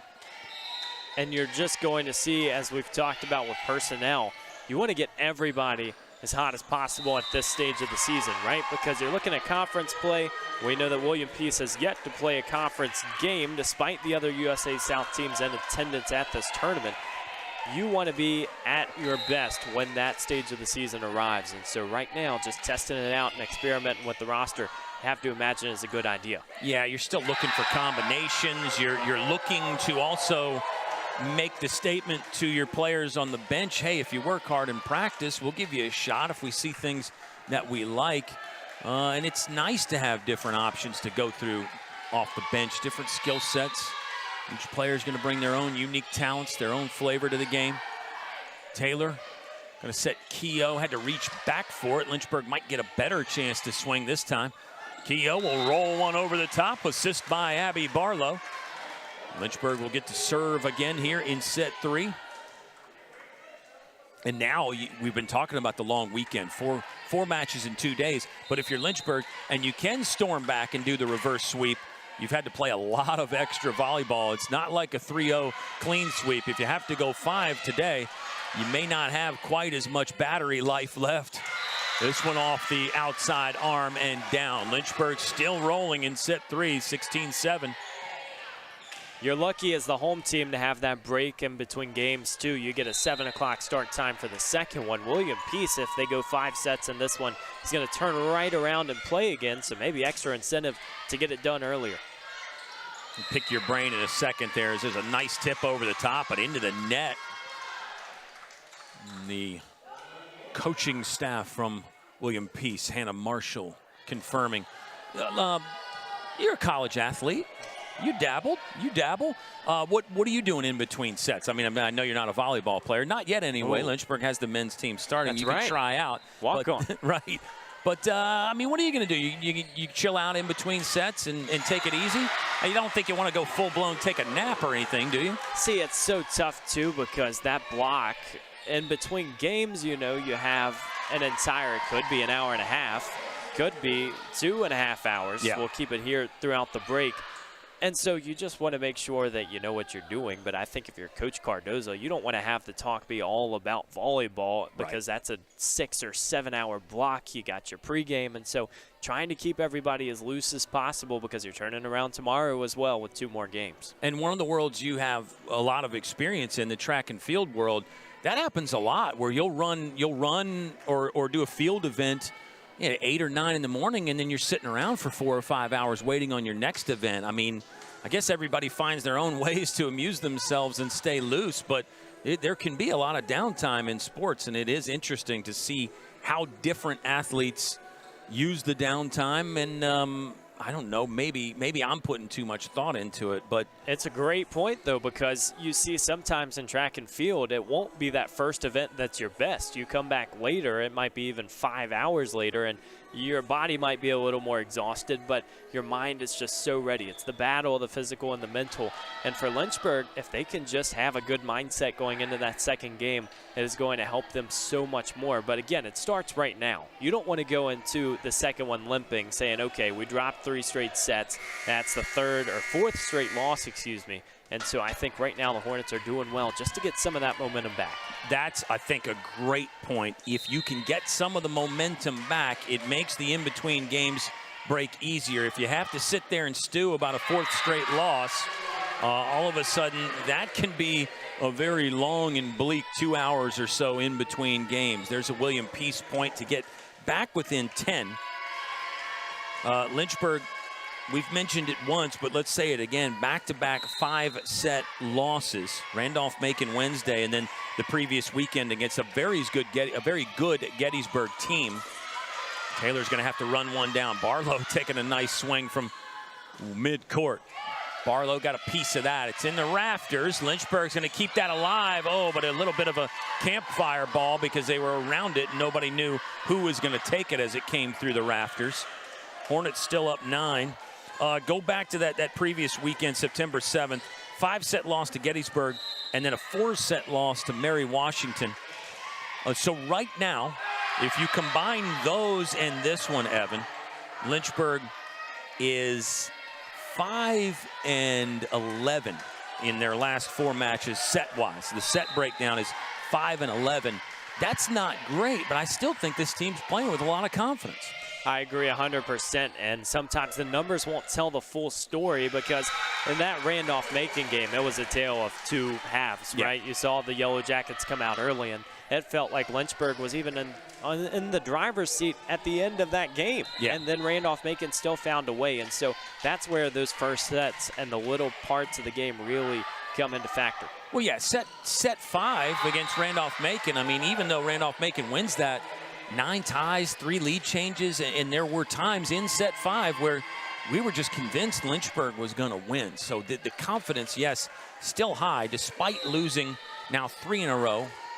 And if Lynchburg can't come all the way back in this one, it'll be 4 losses in a row. Barlow handles the serve. Taylor will bump set Williamson. Net joust with Meinhardt. Setter attack from Taylor. Quanis, oh yeah, she'll get lined up again. Don't forget about her. It's another point for William Peace. Pacers are fighting back in set 3. She's so calm in doing so, too. It's the players. We talked about Wilhelmi for Randolph-Macon in that last game. You might not say her name for 5 or so minutes, but she comes back and takes advantage with every hit opportunity and getting the kills. Totally agree. Williamson dug up her own cover on the block, but then it got swatted right back down. William Peace getting a little momentum. They're not, you can tell, they are not content just to go to set 4 here. William Peace, they have designs on completing the sweep and getting out of here in 3 games and getting ready for LaGrange coming up next. 19-13, Morgan Clark is in the game, by the way. There's a point for Ava Meinhardt. Middle attack, Lynchburg has done that a little bit more, it feels like, this afternoon. 20-13, Hornets by 7. It just seems like it's so much more fluid for Lynchburg, and you're seeing everybody get involved now, not just 1 or 2 names. And now, just another chance to slam the door. We've seen this before, being up late in sets. Don't want to leave any room for William Peace to sneak back in. Morgan Clark in as the libero. That one clangs off and out. Interesting note, another off-season rule change. The rule change regarding setters got a lot of the attention, and it seems like most volleyball fans did not like the relaxing of the setting rules. But another additional change in the off-season, Evan, is you can have 2 liberos now, and you can still use them freely. So Morgan Clark and Abby Barlow, 2 wearing the red jersey. Here's Clark again, did get that one off the ground. But it gives you a little bit more flexibility now as a coach, when before you had to have just the 1 libero. Oh, very nice. Tori Williamson finding a little soft spot in the defense. Lynchburg first to 20 and now on top 21-14. That was a brilliant spot to just place it in nicely. Didn't take much velocity. And back to your point, we haven't really seen Lynchburg employ that strategy yet. And I think a lot of the traditional coaches might want to avoid it, just looking back to the past. But there certainly have to be some teams in D3 that are going to start changing it up. Yeah, I think as a coach, you just love the multiple options. And I can remember the volleyball days before the libero and before the 25-point rally scoring. Well, that was a vastly different game, but the addition of the libero really gives a smaller player a chance to make an impact. I think it makes the game overall better because you just get a better skill set defensively back there. Kaylee Keogh, she'll take a strong swing and bang it off the libero for William Peace. Vivian Camplin couldn't get that one back up in the air after the fastball from Kaylee Keogh. Lynchburg's within 3. Very few people can, because Kaylee Keogh, when she gets that arm extended, she is just ready to go, and we have seen those shining moments throughout the season. Ava Meinhardt will jump into a serve. just kind of fell out of the sky and got Jordan Quanis slightly off balance. 23-15. See if Meinhardt tries to go right back to Quanis, maybe. Maybe she'll pick a different zone, pick a different player to go after. Jumps into it, did try to go that direction, but the libero Camplin got it. Good stingy block up front for Lynchburg. They'll have to try it again. This one's over the top. Nice bump from Meinhardt. Leak will set Kaylee Keough. Number 17 picked out Quanis on the back row. Over the top block, and then a diving effort will come up empty from Tori Williamson. Just another great example of the fight from William Peace. You can't look at the scoreboard right now. You just got to keep on playing. And some of those rallies, it feels like they don't even have a shot or they're out of place, and those are the ones they're winning more often than not. Yeah, I agree. William Peace is really good in those scrambles and those plays where you can't predict it, you can't draw it up. William Peace, they just seem to me to be very light on their feet, move around very nicely. And I'm sure the attitude and the work ethic is part of that as well, just never giving up on the play. They're not giving up on this third set. Looked like Lynchburg was just going to win it in a walkover. William Peace is hanging around, 23-17. Clark will take the serve. Leak to set Keough. Return to sender. Oh, no, Lynchburg point. Lynchburg point. And Lynchburg now within one. Give Kaylee Keough another termination there. A lot of decibels at the net. We're just seeing it from Lynchburg and using their size up front. That has been the question mark that they're trying to answer throughout the season. Now a chance to move on to the fourth. 24-17. Lynchburg looking to end it right here. Taylor will run down a pass, and then she will get it, and Lynchburg will get set number 3. Big time stuff there from Lynchburg to stay alive. No sweep in match number 1. We play on. Set 4 coming your way next on the Lynchburg Hornets Sports Network. My name is Sarah Watts, and I'm a computer science major. I chose to play softball at the University of Lynchburg because I came to friendlies and camps, and the team and the coaches were so welcoming, and after that, I knew this was the place for me. The University of Lynchburg has helped me achieve goals because through my classes, I do group projects, and I think that will prepare me for my job when I need to work with people. The person that has the most influence in my life would be my parents, because throughout my softball career, they have done nothing but support me.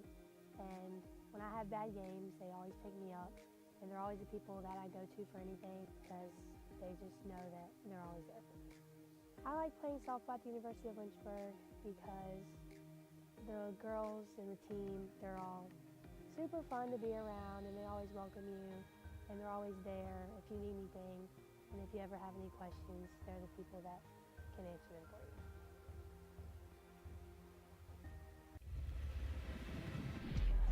You have a great look. Let me just tell you that. I know you don't know me yet, but I want to work with you. I'll get a picture real quick.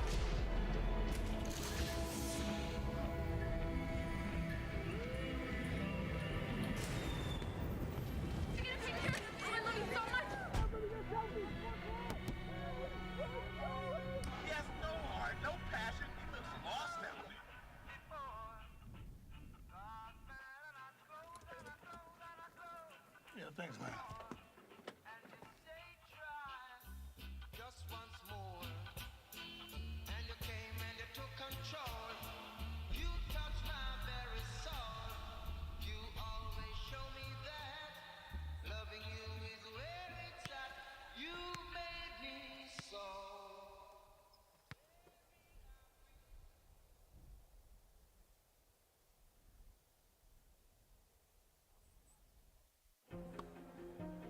I was looking for a school that could provide me with the athletics, academics to pursue my career, a wind symphony to pursue my passion for music, and really have a nice general atmosphere. The professors here are really unique, their background and their passion for teaching. It's really a place where you can explore. Lynchburg gives you the opportunity to fail, but also get back up in that period of time and learn from your mistakes. I can make these mistakes within the school environment, but also with the support of other friends, and be ready for the real world when you graduate.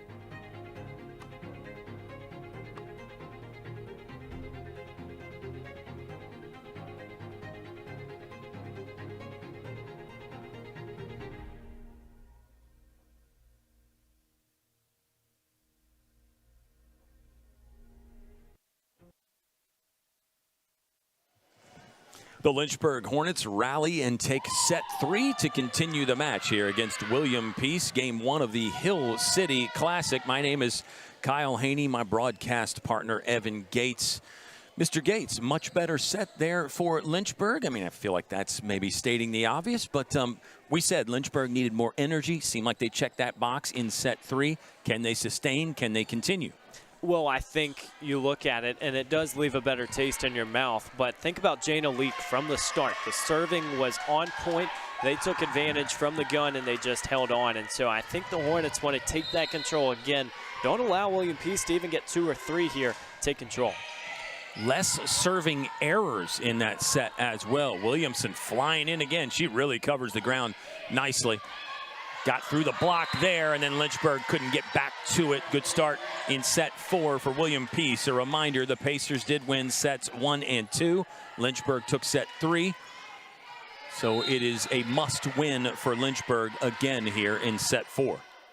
This definitely feels like one of those games for Lynchburg where they have really started to use different lineups. We've talked about a few different names, Taylor in particular. Throughout the season, it's been a crew of 12 that have really consistently seen the floor almost every single game, and then 9 that make appearances almost every set. I like what Coach Cardoza's doing, just seeing some of those new names and seeing what they can do. Landon Spots was the other one that we've been talking about today. There's Bree Spainhour. She is a seasoned campaigner. That's not a new name for us at all as a junior. She's been getting it done since her freshman year in volleyball and basketball. And let's see, maybe another Bree Spainhour takeover set potentially for Lynchburg. So many weapons. I think that's still true for the Hornets. We haven't been talking about that fact as much, but Lynchburg really has some nice offensive options they can go to. More firepower is better than none, and Lynchburg trying to explore it. Speaking of firepower, that hit from Meinhardt had some fumes coming off it. Now it's Spainhour's turn again, and she'll find the floor with another hammer right there. We're tied up 2-2. That cross-court option has been so strong for Spainhour in the last few games. You're starting to see her explore it, and obviously that length up front is going to help with her and Meinhardt, their contributions on the scoreboard. Back to the serving real quick, Evan. It has gotten better when we looked at the stats before set number 3. Remember, it was Lynchburg 5 aces to 7 errors. Now Lynchburg has 9 aces to 8 errors. So they got the ratio and the margin on the plus side, on the positive side. On the other side of the column, how about William Peace? 9 serving aces to just 3 errors. So they are serving it well also. Pacers take the lead back 3-2. Abby Barlow is in without the libero jersey, so she's on the court now with Morgan Clark. Major defense on the back line right here for Lynchburg. Kaylee Keough, the third of the trio. That's exactly right. Not many chances that will get past Lynchburg here, but you do have to utilize those headers up front. Try to set as best as possible. Clark will take the serve. Leak's going to get it to Keough, blocked, but then down on the William Peace side for a Lynchburg point. We're tied up again, 3-3. Clark out, DiNardo in. Up front, you've got Keough, DiNardo, and Spainhour. Ava Meinhardt to serve. This is one of the taller lineups that Lynchburg can throw out there. We've mentioned size-wise, too, some other teams that will outsize Lynchburg. I think this one stays pretty even, but the Hornets are just learning to play with it up front, and this group getting together a little more familiar. DiNardo got thumped back in her direction. Lynchburg will get a decent swing from Spainhour. That ball just tickled the roof. This one falls over and out. Lynchburg point. 4-3, Hornets on top. Just feels like this one is back and forth, both on the court and on the scoreboard. And if you're the Hornets, you want to have a few rallies that go your way. Keep serve. We'll see who is the candidate to do it. Leak a little bit off balance. Bump set from Barlow. Bree Spainhour took a slash, but it's organized by William Peace, and it's a Pacer point. We're tied up again, 4-4. Yeah, back and forth is right, Evan. You know, really the first 2 sets, Felt like William Peace was in control. Third set, very much the Lynchburg Hornets dominating. This one might be our back and forth set where you just never know who's going to win it. Sometimes those are the matches that if you're a coaching staff, you want your team to endure because it just doesn't matter one play to the next what happens. You have to keep moving forward, stay strong, and look at the bigger picture. I think Lynchburg is trying to do it with 5 sets. Firm right-hand smash from Bree Spainauer. Another termination for her. The ball got sort of stuck on Chasey Jacobs' body there for a little bit. Sort of rolled around on her shoulder after a partial deflection. Kara Taylor to serve for Lynchburg. Back in there as the setter. More action for the sophomore transfer. One-hander from Morgan Clark, scrambling to get up. She is on her feet. Oh, and this one will go down as a Lynchburg point.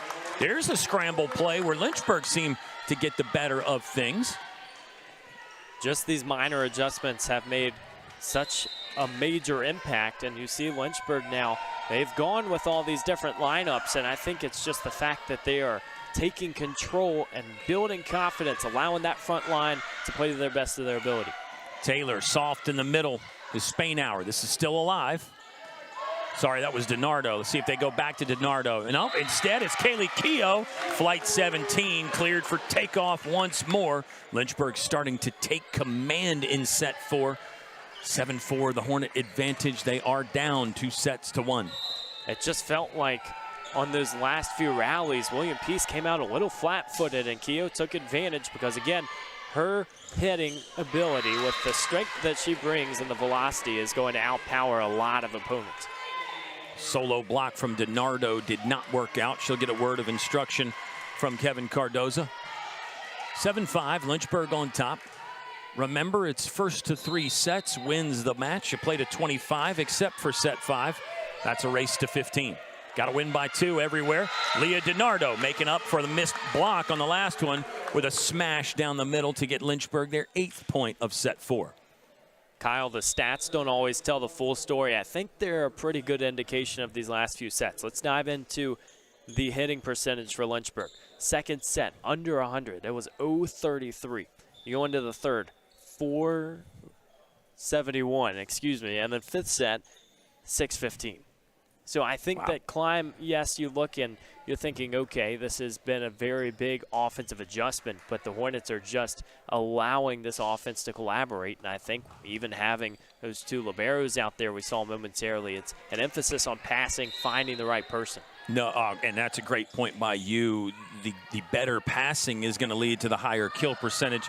Everybody looks at the attack percentage and you think it's just the swings. You think it's just the third touch, but the first and second touches matter a lot, and there's evidence right there. Tori Williamson, that one got deflected, but still down to the floor. And another point for Lynchburg. But great analysis by you on the numbers. And back to that serving you and I have been talking about. Tougher serves means William Peace is attacking less, and that makes Lynchburg's hitting percentage go up. Punched over by Williamson, dipping into the tool bag to use the left hand there. Nice job by Tori Williamson. Another play, not exactly how you draw it up on the whiteboard, but Lynchburg got the better of it. And right now they are doubling up William Peace in set 5. It's Lynchburg 10, Pacers 5. Lynchburg down 2 sets to 1 here on the Lynchburg Hornets Sports Network.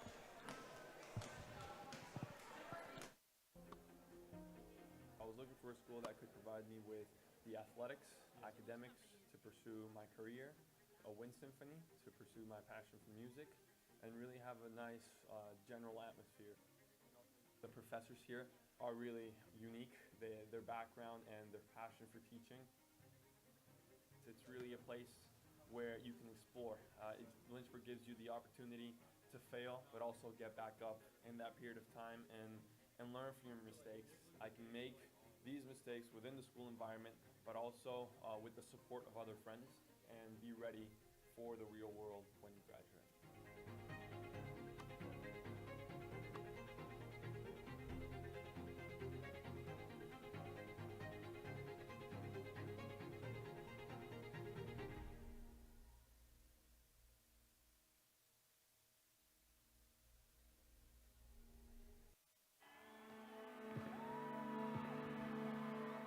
Great moments are born from great opportunity. That's what you have here tonight. That's what you've... It's set 5 action between Lynchburg, the home team, wearing the white, and William Peace. Pacers on the road from Raleigh. They took sets 1 and 2. All seemed well for William Peace. They were dancing, having fun in between sets. But Lynchburg had more energy in set 3. Convincing win there, and Lynchburg is off to a great start in set 4. 10-5. Hornets on top. Still work to do in set 4. And then as we saw against Randolph-Macon Wednesday, still work to do even if you make it to set 5. The job is not done until you get the final point.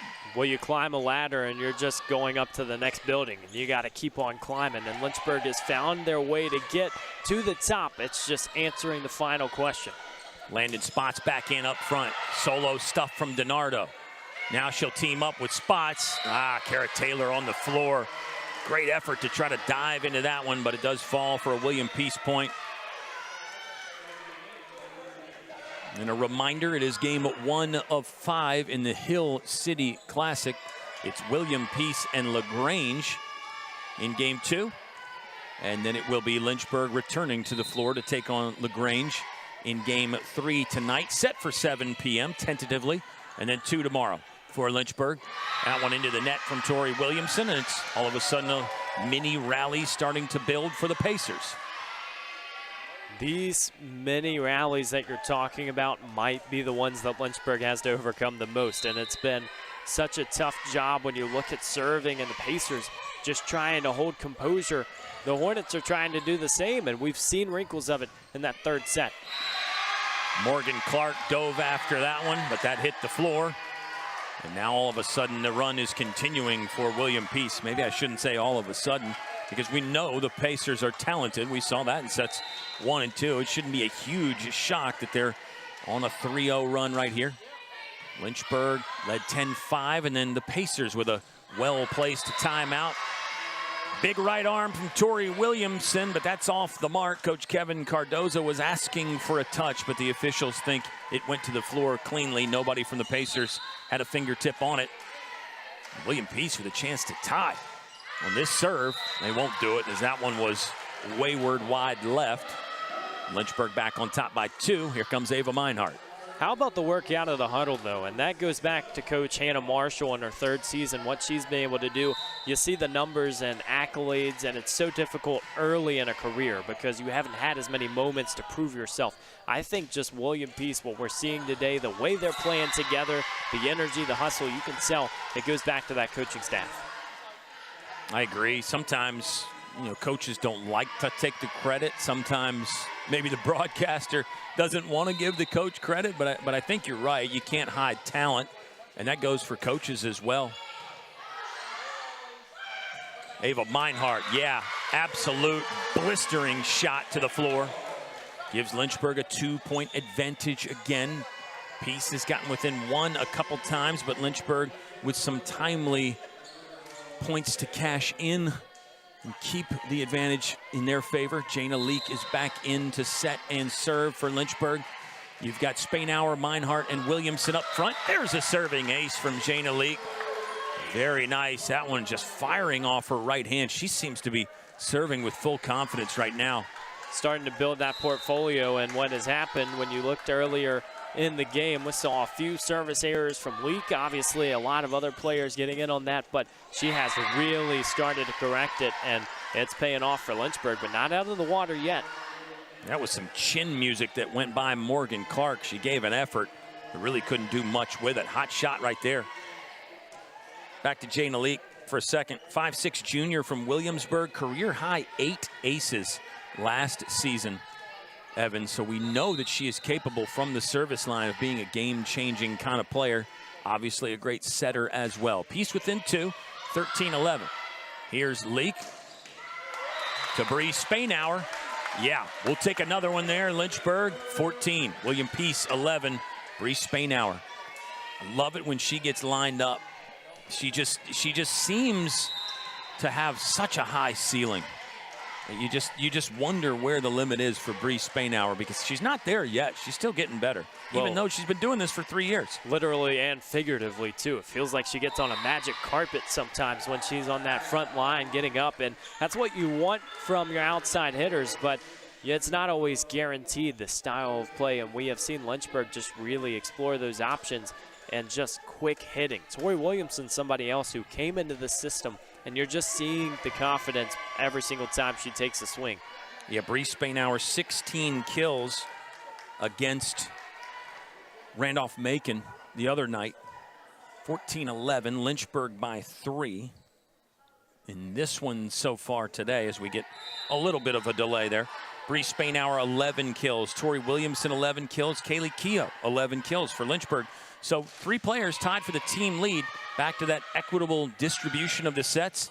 Here comes Bree Spainauer again. That one's in. Yeah, Bree Spainauer is going to take over the team lead temporarily. A dozen terminations for Bree Spainauer.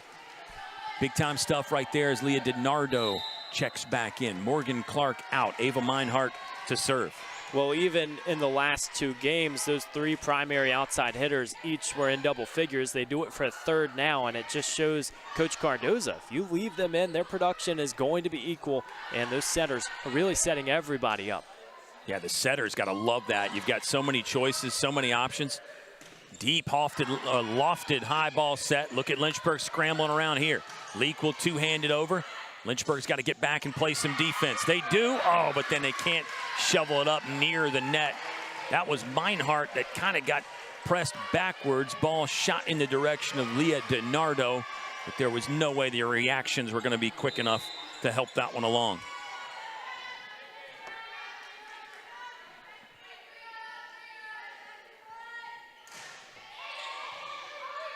Keogh will take one.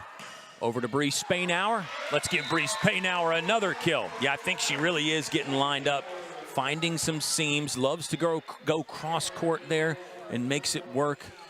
As that ball got a piece of a blocker and then skipped out of reach of any other Pacer player. Spainauer just on a rampage when she goes back to the bench, and you love to see what she is able to do because we've talked so much about outside hitters, but again, it starts with everybody else who has done so well to get those digs. That one stays in. William Peace will take it. Yeah, Kara Taylor in to serve. Felt like she was in the right position there, but that was a hot shot that got through the block. Pacers within 2, and remember, they only need to win one final set to win this. We are in set 4. William Peace leads 2-1. DiNardo from the middle. Great defense from William Peace. Probably haven't given their D quite enough credit. Lynchburg has had to work for everything they've gotten offensively. William Peace, with that defense, is now within 1 again, Evan, 16-15. It felt like for a second in this 4th set that it was going to a 5th no matter what. The way Lynchburg was so convincing on some of those rallies. William Peace is just continuing to sneak back in, and that's what the great teams do. You don't need a huge run, but you do need to just chip away, and we have seen it now. The score is tied. Wide left from Kaylee Keogh. The miss will tie the score up. Morgan Clark, serve, receive. Landed spots. Man, that was ripped. But Katie Ahrens kept it alive momentarily. Ahrens was serving there. She'll be done because Lynchburg gets the 17th point of set 4. Kaylee Keogh to serve for the Hornets. Just feels like now, sorry Kyle, but it's at this stage, you're just about 10 points out, a little inside of it now. This is where it really starts to matter because those runs you can't wait for late in the set. Slide play there will work. And that is a new name, I believe, for William Peace that tied the game up. Georgia Grace Anderson. Wow. William Peace going to their bench. Well, and if you go back to last season, too, she was one of the 2 all-conference selections. USA South second team in 2023, and 100-plus sets in each of her 3 seasons at William Peace. So usually a mainstay, but tell you what, not enough right now to stop Lynchburg. That was swung on and belted. Leah DiNardo, number 19. She'll exit to a bunch of handshakes from the team. And there's a hug from Bree Spainauer. That was ripped. Lynchburg takes the lead back, 18-17. Both teams going to the middle a little bit. And here's the proven force of Jordan Quanis off the outside arm and tying things up for William Peace, 18 all. Jordan Quanis hadn't called her name quite as much here in set 4, but got activated on that one to tie it up for William Peace. Taylor to the middle, Meinhardt, little off balance, but still got a healthy whack at it. That's long. Lynchburg leading again, 19-18. We said this one was going to be the back and forth set. At least it started that way, Evan. It's proving to be that way again, even though Lynchburg did get out to that 10-5 lead, but since then it's been back and forth again. Hornets clinging to the 1-point advantage. I think if you're the Pacers or a Pacers fan, you want this set very badly because it would just be so deflating. Those back and forths, they take a toll on you, and then going into the 5th, we know just to 15, the Hornets are going to have the engine running. Maybe then the home court advantage would come in handy. Morgan Clark diving to keep one alive. Let's see if Lynchburg can make it count. Not this time, 19 all as William Peace. Really, really love what they are doing. Jordan Shanigo, big time swing there on another one of those, little bit of a scrambled play, a little bit out of order, a little bit out of position. Both teams were.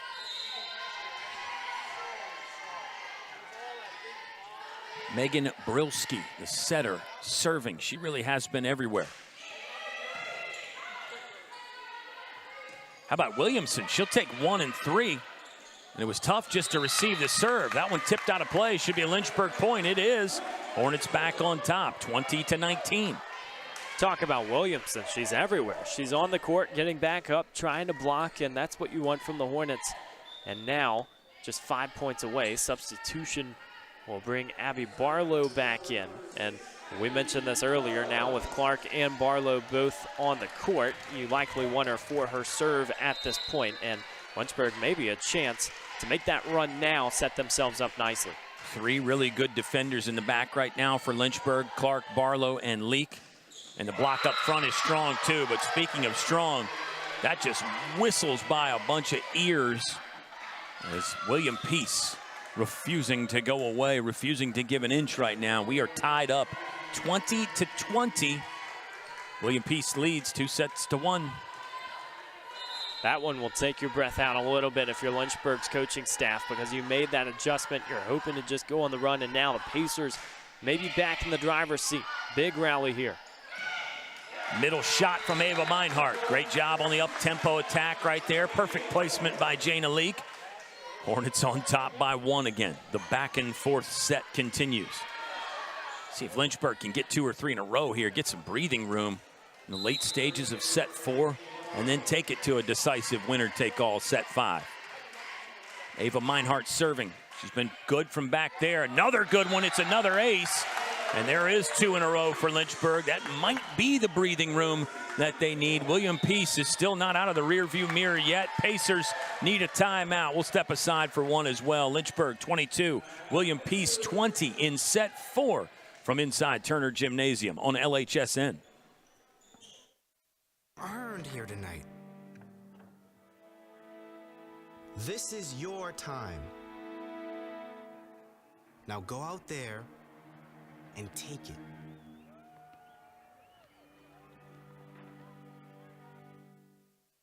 Look what you're missing.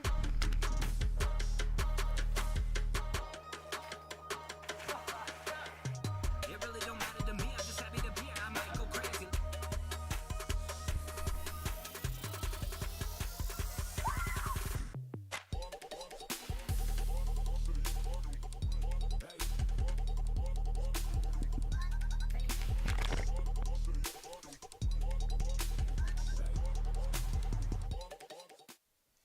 When you come to the University of Lynchburg to earn a master's degree in athletic training, you'll spend time in the classroom, but you'll also spend a lot of time in our top-notch facilities, learning from athletic trainers and working closely with our student athletes.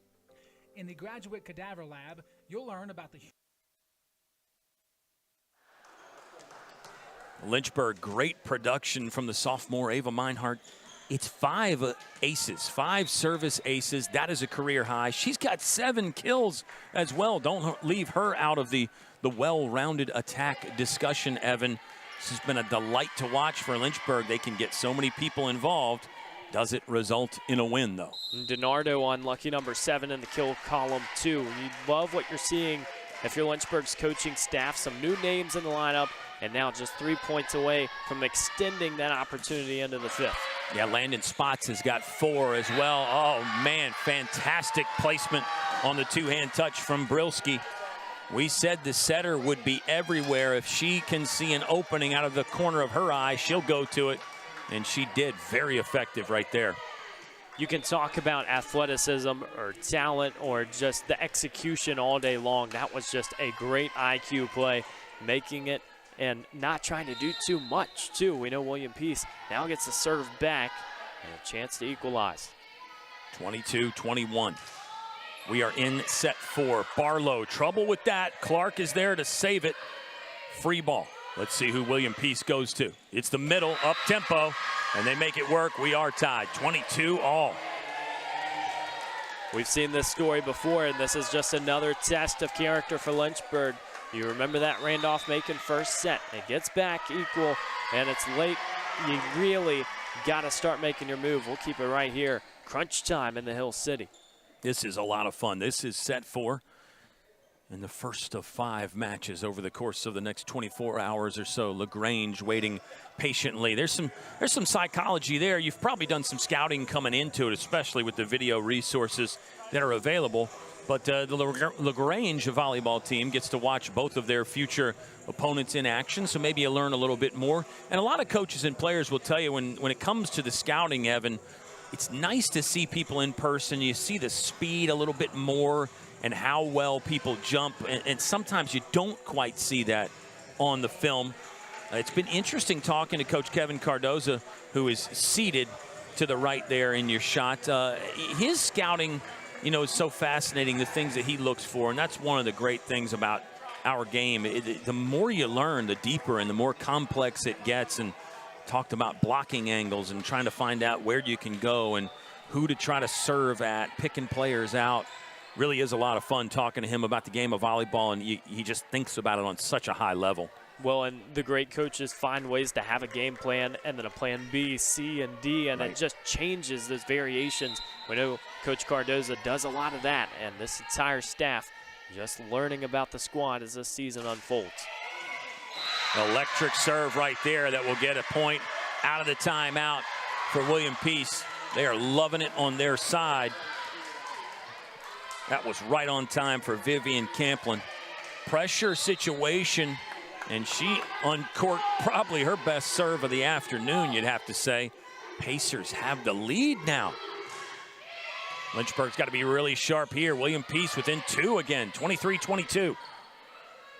Outside swing coming. Spainauer went for it. Might have played an out ball there, but how do you know in the heat of the moment? And now William Peace is 1 point away from a match victory, and Coach Kevin Cardoza is going to use a timeout right here. Well placed, I think, but let's stay here again with your back really completely to the wall now for Lynchburg. Probably smart to take the timeout. It's the old ice the kicker concept. You make their server have to wait a little bit, and you get a chance to review some instructions in the timeout huddle as well. Well, you have all your game plans as we talked about, but now maybe a different look. You're trying to just play to the hypotheticals. I think here, if you're Lynchburg, it is so crucial that you communicate. You saw the first serve that goes over, really just great placement. But as these rallies unfold, this is obviously do or die time for Lynchburg, and one that they know they fought themselves back into this 4th set. They certainly belong in this spot, but it has to be some flawless volleyball to do so. Flawless is a very nice word. Or you got to maybe hope William Peace gives you a break.